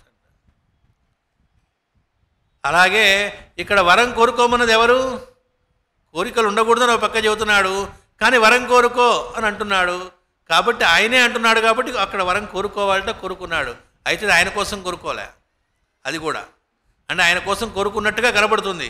అది మనందరి యొక్క బాగు కోసం ఎంత అవ్యాజ ప్రేమతో ఆ బ్రహ్మగారు కోరుకున్నాడు అనడానికి మాస్టర్ గారు ఇక్కడ చెబుతారు. ఏమని కోరుకున్నట్ట అంటే, స్వామి ఈ సృష్టి చేసేటప్పుడు నా కర్తవ్యంగా చేస్తున్నప్పటికీ నేను ఈ సృష్టి చేస్తున్నాను అనే ఫీలింగ్ నాకు కలక్క తప్పదు. నేను ఒకడిని ఉన్నాను, నేను చేస్తున్నాను అనుకుంటేనే మనం పని చేయగలం. నేను చేసేది ఏముందండి, అంతా పరమాత్మని కూర్చుంటే ఏం పనులు అవుతాయి? ఆ రోజు వంట చేయాలనుకోండి ఇంట్లో, నేనేమిటి వంట చేయడం ఏమిటి, పరమాత్మ చేయించుకుంటే అవుతుందని కూర్చుంటే ఏం అవ్వదు కదా. కాబట్టి నేను చేయాలనుకున్నది రుచిగా రావాలని కోరుకుంటాం, లేకపోతే ఇవన్నీ చేసి పెట్టాలని అంటే నేను అని అనుకుంటేనేగా ఇక్కడికి అందరం వచ్చి కూర్చున్నాం. వచ్చా అంటే రావాలని మన లోపల అనుకుంటేనేగా ప్రయాణం చేసి ఇక్కడి దాకా రాగలం. కాబట్టి బ్రహ్మగారు కూడా ఈ సృష్టి చేయాలట అంటే నేను చేస్తున్నాను అనేటువంటి భావన, నేనున్నాను వేరే అనేటువంటి భావన తప్పదు. అయితే ఇలా నేను చేస్తున్నాననే భావన నాకు కలిగి చేస్తున్నప్పటికీ ఆ నేను అనేటువంటి దానిలో అహంకారంలో పడి నేను జారిపోతానేమో, నేను ఒక ఇన్స్ట్రుమెంట్ను నా ద్వారా జరుగుతూ ఉంది అని ఎప్పుడూ నీ స్మరణ మాత్రం మర్చిపోకుండా ఉండేటట్లుగా నన్ను అనుగ్రహించు అన్నారు. అంటే ఆయన అన్నారట, మరి ఆయన తక్కువవాడా, నన్ను స్మరించినంతకాలం ఇప్పుడు ఈయనకింత తెలివి ఉంటే ఈ 4 తలకాయలకు తగ్గ తెలివి 4 తలకాయలు ఉన్నాయి కాబట్టి తెలివి కాస్త ఎక్కువ ఉందనుకుంటే, ఆయన సృష్టించినటువంటి 1000 తలకాయలు ఆయన 1000 కాదు అనంతం అనుకోండి, ఆయనకి ఎంత తెలివి ఉంటుంది. కాబట్టి ఆయన అన్నట్ట, నన్ను స్మరించినంతకాలం నువ్వు ట్రాక్లోనే ఉంటావు అన్నట్టు. ఆ వెలుక పెట్టారు అక్కడ. అసలు ఫస్ట్ ఏం చెప్పుకున్నాం, భాగవతం అంటే ఏంటనేటువంటిది స్మరించినప్పుడు అది భాగవతం, స్మరించినప్పుడు అది పుస్తకమే అన్నారు, భాగవతం కాదన్నారు. మొత్తానికి కీలకం ఫైనల్గా అదే. ఎక్కడైనా ఎప్పుడైనా నువ్వు స్మరించినంతకాలం నువ్వు ట్రాక్లో ఉంటావు. అది నేనే చేస్తున్నాను అనుకుంటే నువ్వే ఉంటావు. మనకి గురు పూజలు 1974లో మిథిలా అన్న చోట మాస్టర్ గారు సంకల్పించారు. సంకల్పించడం ఆయన సంకల్పించుకోవడం ఉండదుగా, ఆ సంకల్పంగా వచ్చిందాన్ని. అది పూర్తిగా అడవి ప్రాంతం. చాలాసార్లు చెప్పుకున్నదే, భాగవతం అంటే అదే, మళ్ళా అదే చెప్పుకోవాలి. అక్కడేం ఉండదు, అన్ని ఏర్పాట్లు చేయాలి. సరే మిగతావన్నీ ఏవో చేసుకుంటాం, కానీ కరెంట్ ఎక్కడి నుంచి వస్తుంది, అడవిలో రాదు కదా. మరి కావాలంటే అంటే పెద్ద లెవెల్ జనరేటర్స్ ఏవో కావాలట. అవి ఎక్కడున్నాయి అని ఎంక్వైరీ చేస్తే ఇక్కడ పోర్టే కదండి, పోర్ట్ ట్రస్ట్లో ఒక్కచోటే ఉంది, విశాఖపట్నం పోర్ట్ ట్రస్ట్లో ఉంది, ఇంకెక్కడా లేదు. ఎట్లా అనుకుంటూ ఉంటే అక్కడ ఒకరు, ఏమండి నేను చూస్తా అన్నట్టు.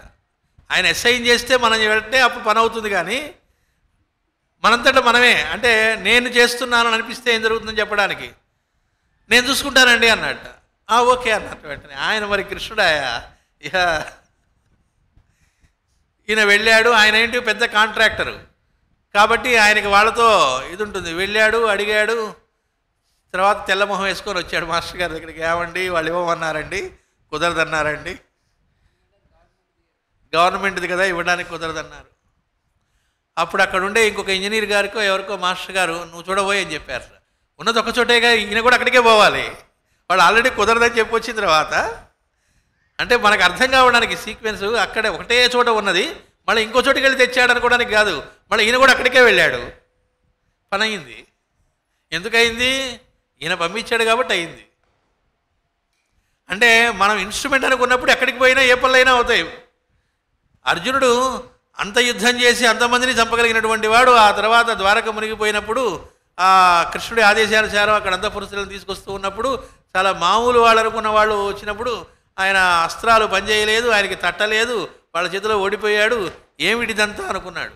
అంటే మాస్టర్ గారు అక్కడ మనకు పురుషభేదంలో చెబుతారు, మహత్కార్యాలనేటువంటి వాళ్ళ ద్వారా జరగాల్సిన ఎంతసేపు జరగాలో అంతసేపు పరమాత్మ వాళ్ళ ద్వారా చేయిస్తాడట. కాబట్టి నా వల్ల ఏమైనా చేయొచ్చు, ఏం లేదు, ఆయన ఇన్స్ట్రుమెంట్గా ఉన్నంతకాలం ఏదైనా ఆయన ఏమైనా చేయించగలరు. కానీ నేను అనుకున్న దగ్గరికి మెలకు వస్తుంది, పోతాం.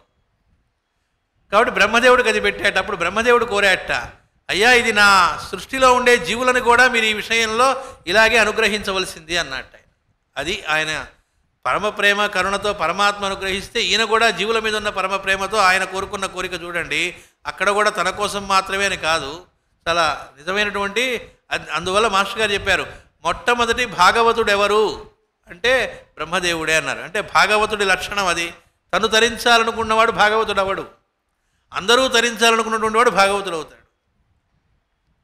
మనకి మాస్టర్ సివివి గారి ప్రేయర్ గురించి చెబుతారు. ప్రేయర్లో కూర్చుంటే ఆ చేస్తున్నటువంటి వాళ్ళ అందరికీ కూడా ఆయన యొక్క శక్తి ఏదైతే అనుగ్రహం ఉందో సమానంగా పంచబడుతుంది అన్నారు. ఇదేమిటండి, మాకు నచ్చలేదండి, మాకు స్పెషల్గా మేము ఇంట్లో కూడా వీళ్ళందరూ ఇప్పుడేదో ప్రేయర్ గురు పూజల్లో కాబట్టి కూర్చుంటున్నారేమో, కానీ నేను ఇంటి దగ్గర కూడా 2 పూట్ల సిన్సియర్గా ప్రేయర్ చేస్తున్నాను, ఎంతో సాధన చేస్తున్నాను, ఎంతో సర్వీస్ చేస్తున్నాను, అలాంటి వాడికి నాకు కాస్త ఎక్కువ ఇవ్వాలి కానీ ఆయన అందరికీ సమానంగా పంచడం ఏంటండి? కాబట్టి ఆయన పరమాత్మ అయ్యాడు. లేకపోతే పొలిటీషియన్ అయ్యేవాడు. నన్ను స్మరిస్తున్న వాడేవాడు, స్మరించిన వాడేవాడు, ఎక్కువగా స్మరిస్తున్న వాడికి ఎక్కువ ఇద్దాం. ఎవరో వెళ్ళి ఈకే గారిని మీరు ఏకాదశి ఉంటారా అని అడిగారట ఈకే గారిని. నేను ఏకాదశికి మంచినీళ్ళు తప్ప ఏం ముట్టను, మీరు కూడా ఏకాదశి ఉంటారా అని అడిగారట. మాస్టర్ గారు అన్నారట, నేను ఏకాదశి ఉంటాను కానీ నువ్వు అనుకున్నట్టుగా కాదన్నారట. అని ఏం లేదు, నేను గమనించింది ఏంటంటే ఏకాదశిలా ఉపవాసం ఉండి ఇట్లా ఉన్నటువంటి వాళ్ళని, అలా కాకుండా మామూలుగా తింటూ ఉన్నటువంటి వాళ్ళని, వీళ్ళిద్దరిలో ఈ ఎవరైతే మానేసి ఉంటున్నారో వాళ్ళని ఎండగట్టుకుంటున్నారో వాళ్ళని స్పెషల్గా పరమాత్మ చూస్తున్నట్టుగా దాఖలాలు నాకేం కనబడలేదు. అలా చూస్తున్న దాఖలాలు ఎక్కడైనా కనబడితే పోనీ చేయొచ్చు. ఆ మంచినీళ్ళు తప్పన్నా కూడా అది కూడా మానేసి చూడు, అప్పుడు నేను స్పెషల్గా ఎవరైనా చూస్తారేమో, చూస్తే అప్పుడు మనం కూడా చేయొచ్చు అంటే. అని ఇంకో మాట అన్నారు, అక్కడ అలా గనక నువ్వు గనక చేయించి పరమాత్మ స్పెషల్గా నిన్ను చూసేట్టు చేయగలిగితే నువ్వు గొప్పవాడివి అవుతావు. ఎందుకంటే పరమాత్మ కూడా పార్షియాలిటీని నేర్పిన వాడివి అవుతావు. అప్పుడు పరమాత్మ స్పెషల్గా చూశాడనుకోండి, ఆయన పార్షియాలిటీ ఉన్నట్టేగా. వీడు చేసిన వాడు కాబట్టి స్పెషల్గా చూద్దాం, ఉపవాసం ఉన్నవాడిని లేదు కాబట్టి వీడిని పక్కన పడేద్దాం అనుకున్నట్ట అంటే వాడు పొలిటికల్ గాడ్ అవుతాడట. రిలీజియస్ గాడ్, పొలిటికల్ గాడ్ అన్నారు. కానీ వాడు అది కాదు కదా. అందువల్ల నిజమైన భాగవతుడు అంటే ఏమిటి? అందరినీ. ఏమంటే అందరినీ అంటే రకరకాల లోపాలు ఉన్న వాళ్ళు ఉంటారు, మనకే హాని చేద్దాం అనుకున్న వాళ్ళు ఉన్నారు, హాని చేసేవాళ్ళు ఉంటారు, మర్డరర్స్ ఉండొచ్చు. వాళ్ళని కూడా అంటే నువ్వు మర్డర్ అనుకుంటున్న వాడికి శ్వాస ఆడుతోందట అంటే ఎవరు ఆడిస్తున్నారు? మరి ఆ ఆడిస్తున్న వాడికి లేని ప్రాబ్లం మనకెందుకు? మాస్టర్ గారు మనకు ఒక కథ చెబుతారు. వాడెవడో రోజు నియమంట శివుడికి అర్చన చేసి ఆ ఊళ్ళో ఆ ఊరి మీదుగా ఎవరైనా వెళ్తున్నారో చూసుకొని ఎవరో ఒక్కడరైనా కనీసం తీసుకొచ్చి ఆ అన్నాన్ని పరమాత్మకి నివేదించిన ప్రసాదాన్ని అతనికి పెట్టి ఆ తర్వాత తాను తింటాట. ఒకరోజు ఎవరు దొరకలేదట. ఎవరు దొరకలేదు కాబట్టి తను కూడా తినలేదట. రెండో రోజు ఎవరు దొరకలే. మూడో రోజుకి వచ్చేటప్పటికి విపరీతమైన నీరసం వచ్చేసింది, తట్టుకోలేకపోతున్నాడు, ఆకలేస్తుంది. ఎవరొక్కడు దొరికితే బాగుండని చూశాడు. ఎవరు దొరక్కపోతూ ఉంటే ఊరి చివరి దాకా పోయాట. ఊరి చివరి ఇంకో శివాలయం ఉందట, అక్కడ ఏదో కోనేరు ఉంది, అందులో నీళ్లు తాగుతున్నట్టు ఒకడెవరో మాసిన కోటి వేసుకున్నట్ట, అది కూడా చిరిగిపోయి ఉందట, గడ్డం గిడ్డంతో ఉన్నట్ట. వాడిని చూస్తే ఎన్నాళ్ళైందో స్నానం చేసి, ఆ బట్టలు చూస్తే కూడా ఎన్నాళ్ళివో ఏ ఉతికి కూడా లేవు, అట్లా ఉన్నట్ట. దగ్గరికి వెళ్ళి బాబు ఇట్లా భోజనం రావాల్సింది అన్నట్టు. నాకు కోర్టు పని ఉంది, అర్జెంటుగా వెళ్ళాలి అన్నట్టు. కోర్టు పక్షం అన్నమాట వాడు. ఇట్లాంటి వాడు తగిలాడే అనుకున్నట్ట మనసులో. అయినా కానీ ముందు అతని కోసం కాదు, తనకు ఆకలిస్తుంది, 3 రోజులు అయింది. అందుకని ఏం చేశాడంటే బాబు కొద్దిగా అంటే నాకు టైం లేదు అన్నట్టు. అంటే జస్ట్ అలా రెడీగా ఉంది, రావటం తినడమే అన్నట్ట. మరి నాకు ఏ కండిషన్స్ ఏమి కుదరవు, అలా వస్తా వెంటనే పెట్టాలి, తిని వెళ్తాను, అట్లయితే వస్తానట్టు. ఏ కండిషన్స్ లేవు, మీరు వచ్చి అలా తింటే వెళ్ళటమే అన్నారు. రాగానే కాళ్ళు కడుక్కోండి అన్నట్ట. చెప్పారు కదా ఏ కండిషన్స్ లేవని. విడుదల దగ్గర కాళ్ళు కడుక్కోవడం కండిషన్ ఏమింది, అందులో పెద్ద ఏముంది, అందులో పెద్ద సరే కానీ అఘోరించి అనుకుని నా రండి కూర్చోండి. అయ్యా స్నానం అన్నారు. కాళ్ళే కడుక్కునేవాడిని స్నానం ఏంటి, నాకు టైం లేదన్నాను కదా అన్న. సరే కొత్త వస్త్రాలు ఇచ్చి ఇవి తొడుక్కోండి అన్నట. నాకు అక్కర్లేదు, నాకు టైం లేదన్నాడు. సరే అన్నీ వదిలేసి భోజనం దగ్గర కూర్చోబెట్టి ఇది మనకు అనుగ్రహించిన పరమాత్మకు వాడేవాడు అన్నట్ట. పూర్తిగానే మాట. ఇంతవరకు మనం ఎవడికి తల వంచలేదు, ఎవడికి నమస్కారం చేయని జాగ్రత్త అన్నాడు. ఒక్కసారి మండిందిట. మనకు అన్నం పెడుతున్న పరమాత్మని కూడా వీడు స్మరించనంటున్నాడు అని చెప్పి కోపం వచ్చి లేరా అపోహ అన్నట్టు. అనగానే అతను లేచి వెళ్ళిపోతూ వెనక్కి తిరిగి ఓ చూపు చూసి ఉనవున వెళ్ళాట. మాస్టర్ గారు రాశారు ఈ కథ వివరంగా. అతను వెళ్ళిపోయాక తిరిగి వచ్చి పడుకున్నాడు. నీరసం మీద నిద్ర పట్టింది. కళ అందులో పరమశివుడు. స్వామి నీ కటాక్షం అయింది, వాడు అపచారం జరిగింది, ఒక దుర్మార్గుడు వచ్చి శివనింద చేశాడు, ఇంట్లో అపచారం అన్నాడు. ఎన్నేళ్ళు ఉంటాయిరా వాడికి అని అడిగాడు. ఓ 50 ఏళ్ళు ఉంటాయండి. మరి 50 ఏళ్ళుగా వాడికి అన్నం పెడుతోంది ఎవర్రా? మీరేనండి. 50 ఏళ్ళుగా నేను భరిస్తున్నాను వాడిని, ఒక్కరోజు నువ్వు భరిస్తావు అనుకో నీ దగ్గరికి పంపిస్తే ఆ ఒక్కరోజు కూడా నువ్వు భరించలేకపోయావే అన్నట్ట. అంటే ఇన్ని రకాలుగా మనకు చెప్పదలుచుకుంది ఏమిటి అంటే, అవతల వాడు నాస్తికుడనో, మన దృష్టిలో నాస్తికుడనే మాస్టర్ గారు వేరే అర్థం ఇచ్చారు, మనం అనుకునే అర్థాలు కాకుండా. ఆస్తికుడు అంటే ఏంటి అంటే రేపేమవుతుందో అని భయపడేవాడి నాస్తికుడు అన్నారు. నా ఫ్యూచర్ ఎలా ఉంటుందని టెన్షన్ పడ్డవాడిని నాస్తికుడు అని చెప్పారు. ఆయన నాస్తికుడు అంటే మనం అనుకునే అర్థాలు చెప్పలే. మనం గుళ్ళకి వెళుతూ పూజలు చేస్తూ ఇవన్నీ రేపు నాకు ఎలా ఉంటుంది, నా ఫ్యూచర్ ఏంటని భయపడుతున్నాముట అంటే పరమాత్మ మీద విశ్వాసం, మనల్ని పుట్టించిన పరమాత్మ మీద మనకు విశ్వాసం లేదు. వాళ్ళందరూ నాస్తికులు అని చెప్పారు మాస్టర్. అందువల్ల ఆస్తికత్వం నాస్తికత్వం మనం అనుకునే డెఫినేషన్స్ కాదు, అసలు అది ఆయన కొత్తగా ఇవ్వడం కాదు, అసలు ఏంటో మనకి చెప్పారు పెద్దలు. ఎవరైనా అది ఇచ్చేది మనకి. కాబట్టి ఏంటంటే ఆ పరమాత్మ అనేటువంటి వాడు ఇందరిలో, అంటే మర్డరర్స్లో కూడా ఉన్నారా అంటే చాలామందిని చంపిన మర్డరు శారదామాత దగ్గరికి భోజనానికి వచ్చాట. అందరూ వణుకుతారట వాడిని చూస్తారు. అందరూ అమ్మ తలుపులే అన్నారు. ఎందుకు అదట ఆవిడ, వాడు ఆకలిని వచ్చాట, చక్కగా భోజనం వడ్డించారు. వాడు ఎప్పుడు వస్తుండేవాట ఆవిడ దగ్గరికి. వాడు మర్డరు, చాలా మర్డర్లు చేసినవాడు. ఆవిడేం కసురుకోలే, చక్కగా భోజనం పెట్టింది. తర్వాత వాడు మారిపోయాడు. ఆ భోజనం చేస్తే మారిపోక ఏమవుతారు వాళ్ళ చేతుల మీదుగా. అంగుళీమాలుడని వాడు అవతల వాళ్ళని చంపి ఆ బొటన వేలు కట్ చేసుకొని దాంతో మాలగా తయారు చేసుకొని వేసుకొని తిరుగుతుంటాడట. అలాంటి దాంతో మాలట వాడికి. ఎంతమందినో లేపాడు వాడు.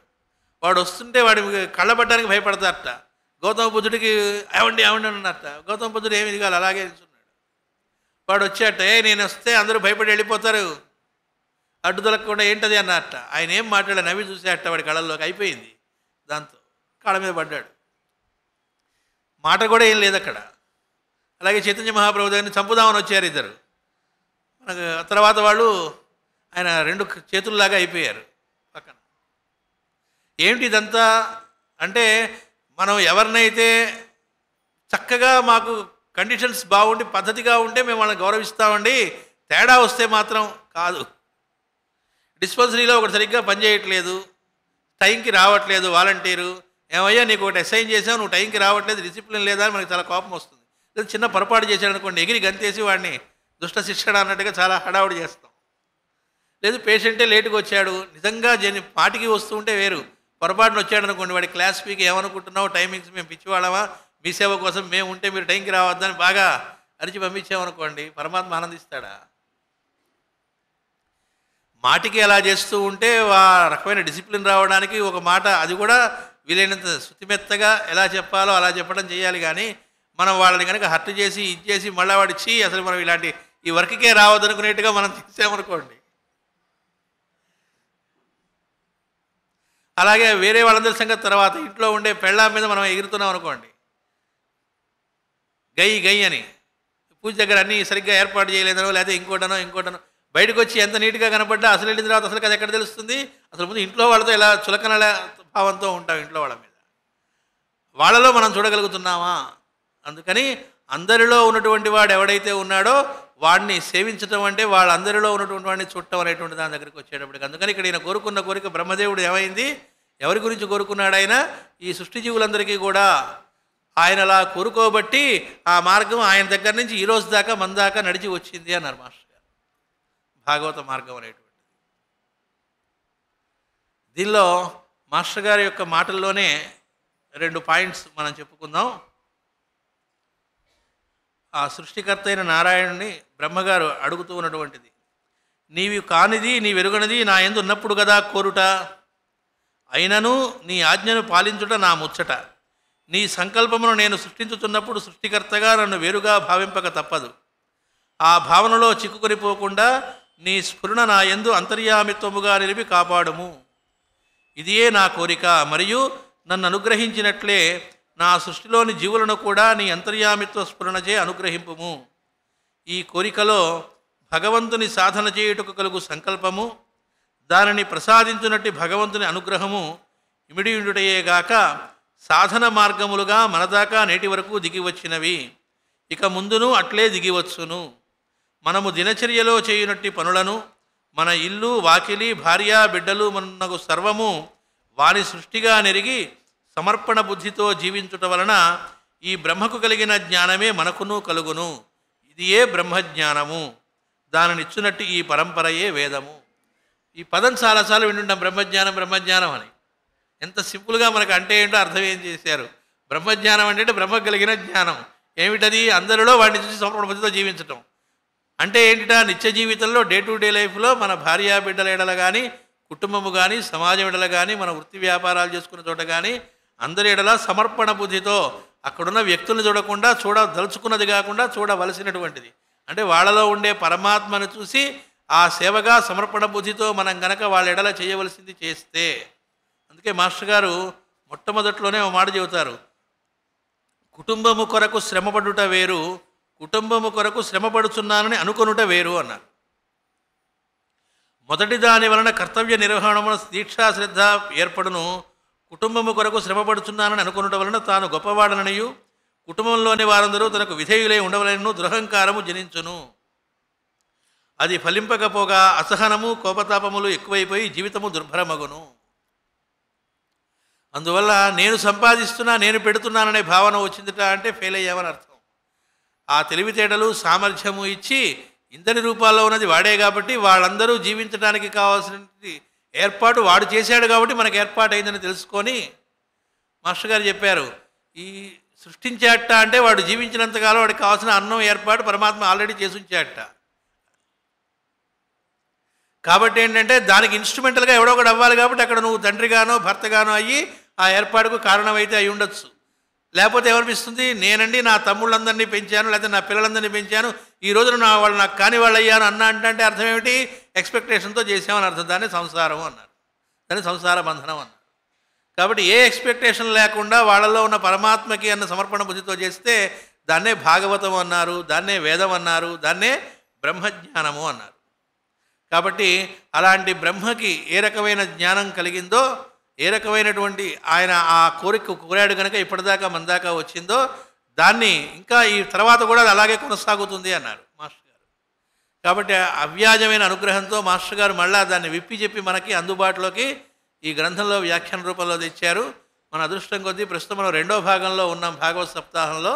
ఆ 2వ భాగం అయిన తర్వాత 3వ భాగంలో కూడా నెమ్మదిగా సప్తాహాలు అనేవి కంటిన్యూస్గా జరుగుతాయి కనుక, మినిమం 2 సంవత్సరానికి జరుగుతాయి కనుక ఈ కంటిన్యూషన్లో అవన్నీ కూడా మనం ప్రతి లైను కూడా చదువుకొని టీకా తాత్పర్యం, అక్కడ వచ్చిన పద్యము టీకా తాత్పర్యం వ్యాఖ్యానం అన్నీ చదువుకొని వివరంగా చెప్పుకోవడం జరుగుతుంది. అయితే మాస్టర్ గారు చెప్పిన మాట ఏంటంటే,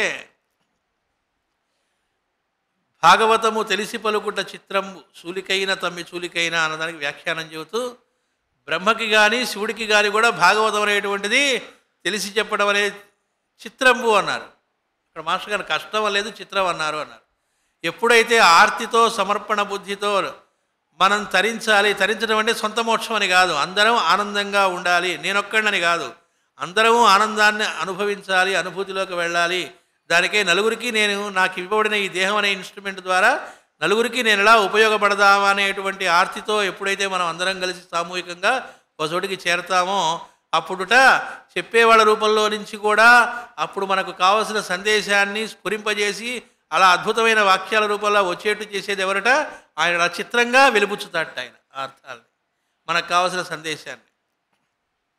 అది చిత్రంగా మనం చేసేది కాదు, ఎప్పుడు వస్తుందిరా అది, మనం కాకుండా ఆయన మన ద్వారా ఆ సందేశాన్ని ఎప్పుడు ఇస్తాడట, చెప్పేవాడి రూపంలో ఉన్నవాడు కానీ కూర్చొని వినేవాళ్ళ రూపంలో ఉన్నవాళ్ళు కానీ అందరం కూడా చేయవలసిన పని ఏమిటి అంటే మన అందరము కూడా ఎట్లా ఇంకొకరికి ఉపయోగపడేటట్లుగా జీవించడానికి ఇన్స్ట్రుమెంట్గా అవుదాం, ఈ కరచరణాలతో మనల్ని పుట్టించినందుకు సార్థకత చేకూర్చడానికి ఎలా చేసుకుందామని ఎంతగా ఉంటే అంతగా అది వస్తూ ఉంటుందిట. కాబట్టి ఆయన యొక్క అనుగ్రహము అనుజ్ఞ లేనిది సప్తాహాలు అలా సాగటం అనేది జరగదు. కాబట్టి ఆ సంకల్పన రావడం అది జరుగుతుందిట అంటే ఆయన అనుగ్రహం. కాబట్టి వాటిల్లో ఆ విషయాల్ని మళ్ళీ ఇంకా వివరంగా మనం తర్వాత చెప్పుకుంటాం. ఇప్పుడు సమయానికి తగ్గట్టుగా ఇప్పుడు దీని గురించి క్లుప్తంగా మనం చెప్పుకోవడం జరిగింది. నిన్న చెప్పుకున్నట్టుగా మాస్టర్ గారు చెప్పిన మాటే విష్ణు సహస్రనామ వ్యాఖ్యానం ఆయన రాస్తూ ప్రిఫేస్ చివర లైన్గా లాస్ట్ వర్డ్ ఏమిటంటే పరమాత్మ గురించి there is no last word అన్నారు. అది కాబట్టి అయిపోయిందంటే ఆయన గురించి చెప్పుకోవడం అనేది ఉండదు. కాబట్టి అది ఎప్పుడు కామానే కాబట్టి, ఎందుకంటే ఎప్పుడు దానిలో ఉండడమే భాగవతం అంటే కాబట్టి స్మరించినప్పుడు ఉండుట స్మరించినప్పుడు ఉండకుండుట అని 2 రకాలుగా ఉంటాట పరమాత్మ. కాబట్టి ఎప్పుడు వాడి స్మరణలో ఉండేటువంటి అనుగ్రహాన్ని మాస్టర్ గారు మనకు ప్రసాదింతురుగాక. ఇప్పుడు శ్వేతద్వీపం ఆగస్టు సంచిక గురించి, శ్వేతద్వీపం మనం ప్రతి నెల వస్తున్న ఈ దీనిలో ఈ పత్రికకి = మాస్టర్ గారికి తేడా లేదు, ఈకే గారికి. అదేంటండి ఇలా ధైర్యంగా చెప్పేస్తున్నారు అంటే ఇందులో రకరకాల వ్యాసాల రూపంలో ఉన్నదంతా కూడా ఆయన ప్రసాదించింది. ఆయన ఉపన్యాస రూపంలో చెప్పిన వాటిని దీనిలో ఇచ్చుకుంటున్నాం. లేకపోతే ఆయన గ్రంథాల్లో ఇచ్చినటువంటి వాటిని గ్రంథ సమీక్షల రూపంలో ఆయన ఏం చెప్పారో చెప్పుకుంటున్నాం. లేదా అనంతకృష్ణ గారు ఎక్కడైనా ప్రసంగాల రూపంలో విష్ణు సహస్రనామం చెప్పినా అవన్నీ కూడా మాస్టర్ గారు ఇచ్చిన వాటిని మళ్ళీ ఇంకా వివరంగా మనకు అనుగ్రహించినటువంటి వాటిని ఇందులో ఇచ్చుకోవడం జరుగుతూ ఉంది. ప్రతి నెలా కూడా మనకు జ్యోతిర్మార్గం అనే పేరుతో సంపాదకీయం ఇస్తూ ఉన్నారు మాస్టర్ గారు. దానిలో మనలో ఎలాంటి భావాలతో మనం ఉండాలి, రైట్ డైరెక్షన్లో ఉండాలంటే ఏంటనేటువంటి దాన్ని ఒక్కో నెలలో ఒక్కో రకంగా ఇస్తూ వస్తున్నారు. ఆగస్టు దానిలో శత్రునాశం హెడ్డింగ్ అది చాలా బాగుందండి. కిందకి వెళ్ళి అర్జెంటుగా ఆ పుస్తకం ఏదో తీసుకొని చూస్తాం. శత్రునాశం, మాకు చాలామంది శత్రువులు ఉన్నారు. మంచిదే, అలాంటి వాళ్ళు ఇది ఖచ్చితంగా చదువుకోవాలి. ఎవరైనా చదువుకోవాలి, అందరం చదువుకోవాలి. ఆ శత్రునాశం అంటే మనం అనుకున్న శత్రువులు కాకుండా శత్రువులు ఎప్పుడు బయట వ్యక్తులు ఉంటారు, శత్రుభావన మనలో ఉంటుందని చెప్పారు.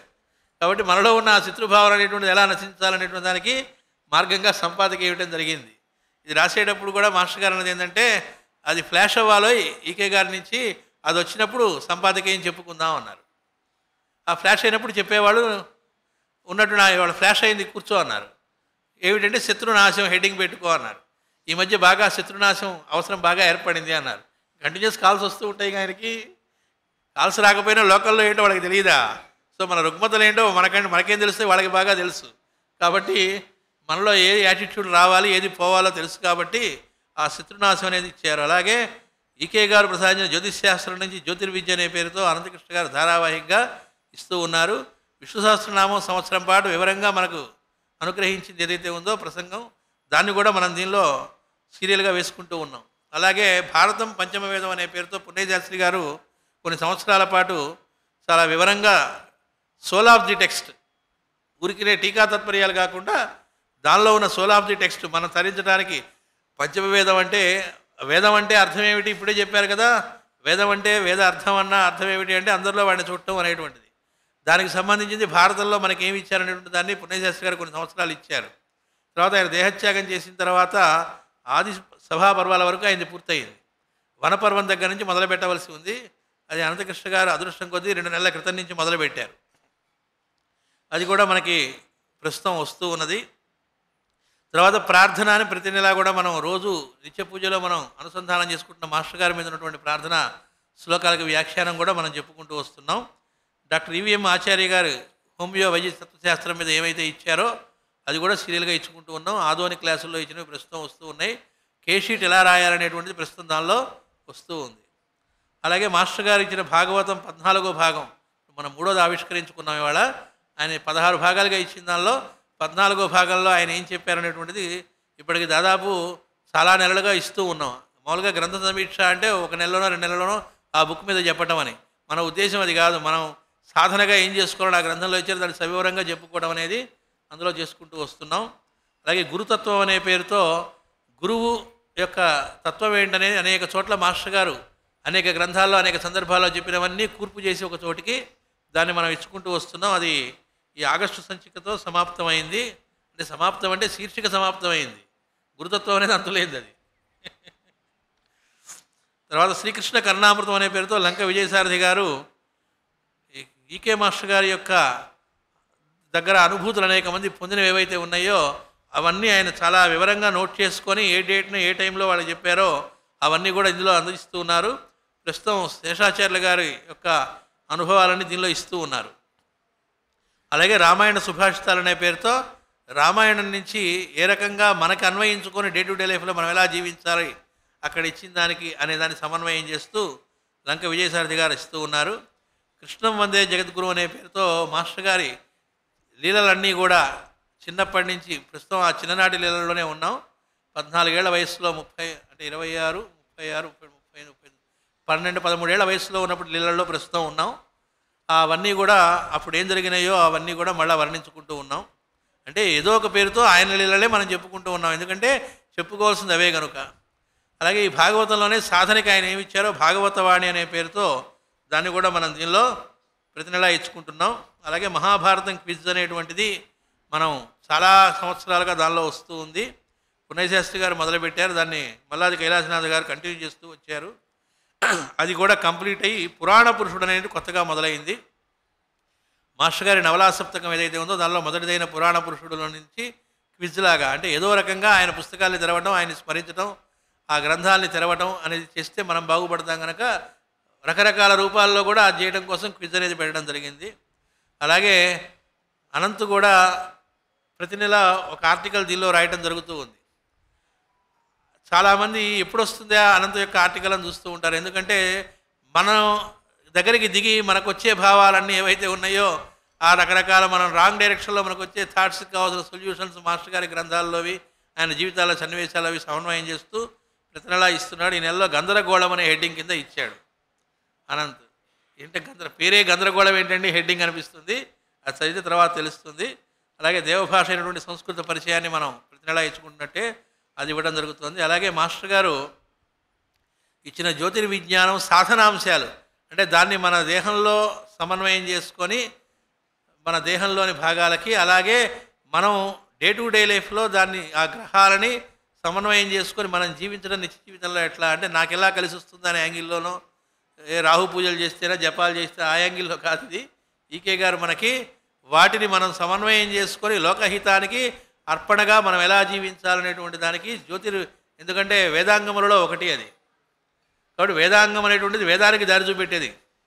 కాబట్టి అట్లాంటి దానికి నలుగురికి హితం కోసం చేసేది వేదం అన్నారు. కాబట్టి దానికి సంబంధించినటువంటిది సాధనాంశాలు ఏవైతే ఆయన ఇచ్చారో దాన్ని శీర్షికగా ఆయన ఇచ్చినటువంటి రకరకాల చోట్ల నుంచి ఆంగ్లంలో ఇచ్చినవి కానీ తెలుగులో ఇచ్చినవి కానీ అన్నింటినీ కూడా కూర్పు చేసి ఒక చోటికి వేణుమాధవ్ గారు మనకు అందిస్తూ ఉన్నారు. అది అంటే మొత్తంగా కూడా సమాహారంగా మాస్టర్ గారి యొక్క రూపమే ఈ గ్రంథం. తర్వాతది ఉపనయన గీత. ఇది మనం కొనుక్కోక్కర్లేదు, ఈ ఒక్క బుక్ మాత్రం. ఇది అందరికీ కూడా తర్వాత అందజేస్తారు వాళ్ళ ఉపనయనం జరిగిన తర్వాత కుటుంబానికి ఒకటి చొప్పున. దీనిలో ఉపనయన గీత అని ఒక 7 పాయింట్స్ మాస్టర్ గారు మనకి ఇచ్చినటువంటి దాన్ని ఇచ్చుకోవడం జరిగింది. ఆ తర్వాత పీఠిక అనేది కూడా మాస్టర్ గారు పూర్వం వేద మంత్రాల్లో ఉపనయన మంత్రాలంటికి వ్యాఖ్యానం ఇచ్చారు, మంత్రాలకి తాత్పర్యం ఇచ్చారు. దానిలో పీఠికలో ఇచ్చిన పాయింట్లలోంచి కొన్ని తీసుకొని దాన్ని మళ్ళీ ఇక్కడ పీఠికగా పెట్టుకోవడం జరిగింది. ఆ తర్వాత మాస్టర్ గారు ఒకసారి ఉపనయన వటువులను ఆశీర్వదిస్తూ చేసిన ప్రసంగం ఉంది. ఆ ప్రసంగం అనేది కూడా మరి చిన్నదే అది, కానీ దానిలో నుంచి కూడా జిస్ట్ కొద్దిగా తీసుకొని దీనిలో పెట్టుకోవడం జరిగింది. ఆ తర్వాత దాన్నే మళ్ళా ఇంకా జిస్ట్గా తీసుకొని ఇంగ్లీష్లోకి ట్రాన్స్లేట్ చేయడం జరిగింది. మెయిన్ ఎయిమ్ ఏమిటి ఈ గ్రంథం ఇవ్వడం అంటే ఆ మాస్టర్ గారి మునిమనోడికి ఉపనయనం జరుగుతుంది కాబట్టి ఏదో బుక్ ఇవ్వాలి కాబట్టి అని తయారు చేయలేదు. ఏది చేసినా నలుగురికి ఉపయోగకరం కోసమే కనుక మన పిల్లవాడి అనే కాకుండా అందరి పిల్లలకి కూడా వాళ్ళ తల్లిదండ్రులు ఇలాంటి ఉపనయనం చేయాలనేటువంటి బుద్ధి పుట్టాలి కనుక ముందు పేరెంట్స్ చదువుకోవడానికి ఆ చదువుకొని మా పిల్లలందరికీ కూడా ఇలా ఉపనయనం చేయించుకోవడం అంటే ఊరికినే అక్కడ ఆ రోజు కాసేపు చేయించుకోవడం అని కాదు. తెలియక బయట మనం ఏంటంటే వివాహ మహోత్సవ వేడుక అని పెడుతుంటారు బోర్లు. అది వేడుకలు కాదు, మహోత్సవాలు కాదు, క్రతువు సంస్కారాలు అవి. అలాగే ఉపనయనం కూడా సంస్కారం, క్రతువు. అది మీరు గమనించే ఉంటారు మన గ్రూప్స్లో వాటిల్లో ఉపనయనం కూడా లైవ్ ఇస్తున్నామని పెట్టాం, దానిలో ఉపనయన క్రతువు అని పెట్టాం, ఉపనయన మహోత్సవం అని పెట్టలే. అది మనం ఆచరించవలసిన విషయం, ఎంజాయ్ చేయాల్సిన విషయాలు కాదు. కాబట్టి అలా ఆచరించడం ద్వారా తరించడానికి ఒక సంస్కారంగా దాన్ని ఇలాంటి గురువుల సన్నిధిలో ఆ ఉపదేశాన్ని మనం కనుక పొందితే ఆ ఎవల్యూషన్ అనేటువంటిది అనేక జన్మలు పట్టేది, ఒక 100 జన్మలో 1000 జన్మలో ముందుకి అలా తీసుకెళ్ళిపోతుంది. దాని వాల్యూ అంతా ఇంత అని కాదు. అది చూడటానికి చాలా సింపుల్గా ఏముంది, గురు పూజల్లో సామూహికంగా ఏవో చేసేస్తారు. కొంతమందికి ఏంటంటే మనం గ్రాండ్గా విడిగా చేయించుకొని మనవాడికి స్పెషల్గా చేయించుకోవాలి, కానీ నలుగురిలో ఏంటండి మనం. ఇంకొంతమందికి ఏమో ఇప్పుడు ఎందుకంటే ఆ పెళ్లి ముందు ఏదో పూజనం చేయాలి కాబట్టి ఏదో పాచి మొహం కడుక్కుందాం అన్నట్టుగా అట్లా అయిపోయింది కదా ప్రస్తుతం. లేకపోతే ఒకవేళ చేస్తున్నా ఏమండి ఇదేందండి, మొన్న ఒక ఆయన అన్నాడు ఉత్తరాయణంలో చేయకుండా దక్షిణాయనంలో చేయడం ఒకళ్ళు, లేదా జనవరిలో అసలు జనవరి శూన్యమాసం అక్కడ గురు పూజల్లో ఏంటండి అంటే ఇవేవి పనిచేయవు గురువు దగ్గర. గురువు సన్నిధిలో ఏదైతే ఉందో దానంత పవిత్రమైన ముహూర్తం ఈ భూమి మీద ఎవడు ఇవ్వలేడు, ఏ జ్యోతిష్కుడు ఇవ్వలేడు, ఏ దైవజ్ఞుడు ఇవ్వలేడు. వాడు ఇచ్చారని ఎవడన్నా చెబితే అది రాంగని అర్థం, వాడు దైవజ్ఞుడు కాదని అర్థం.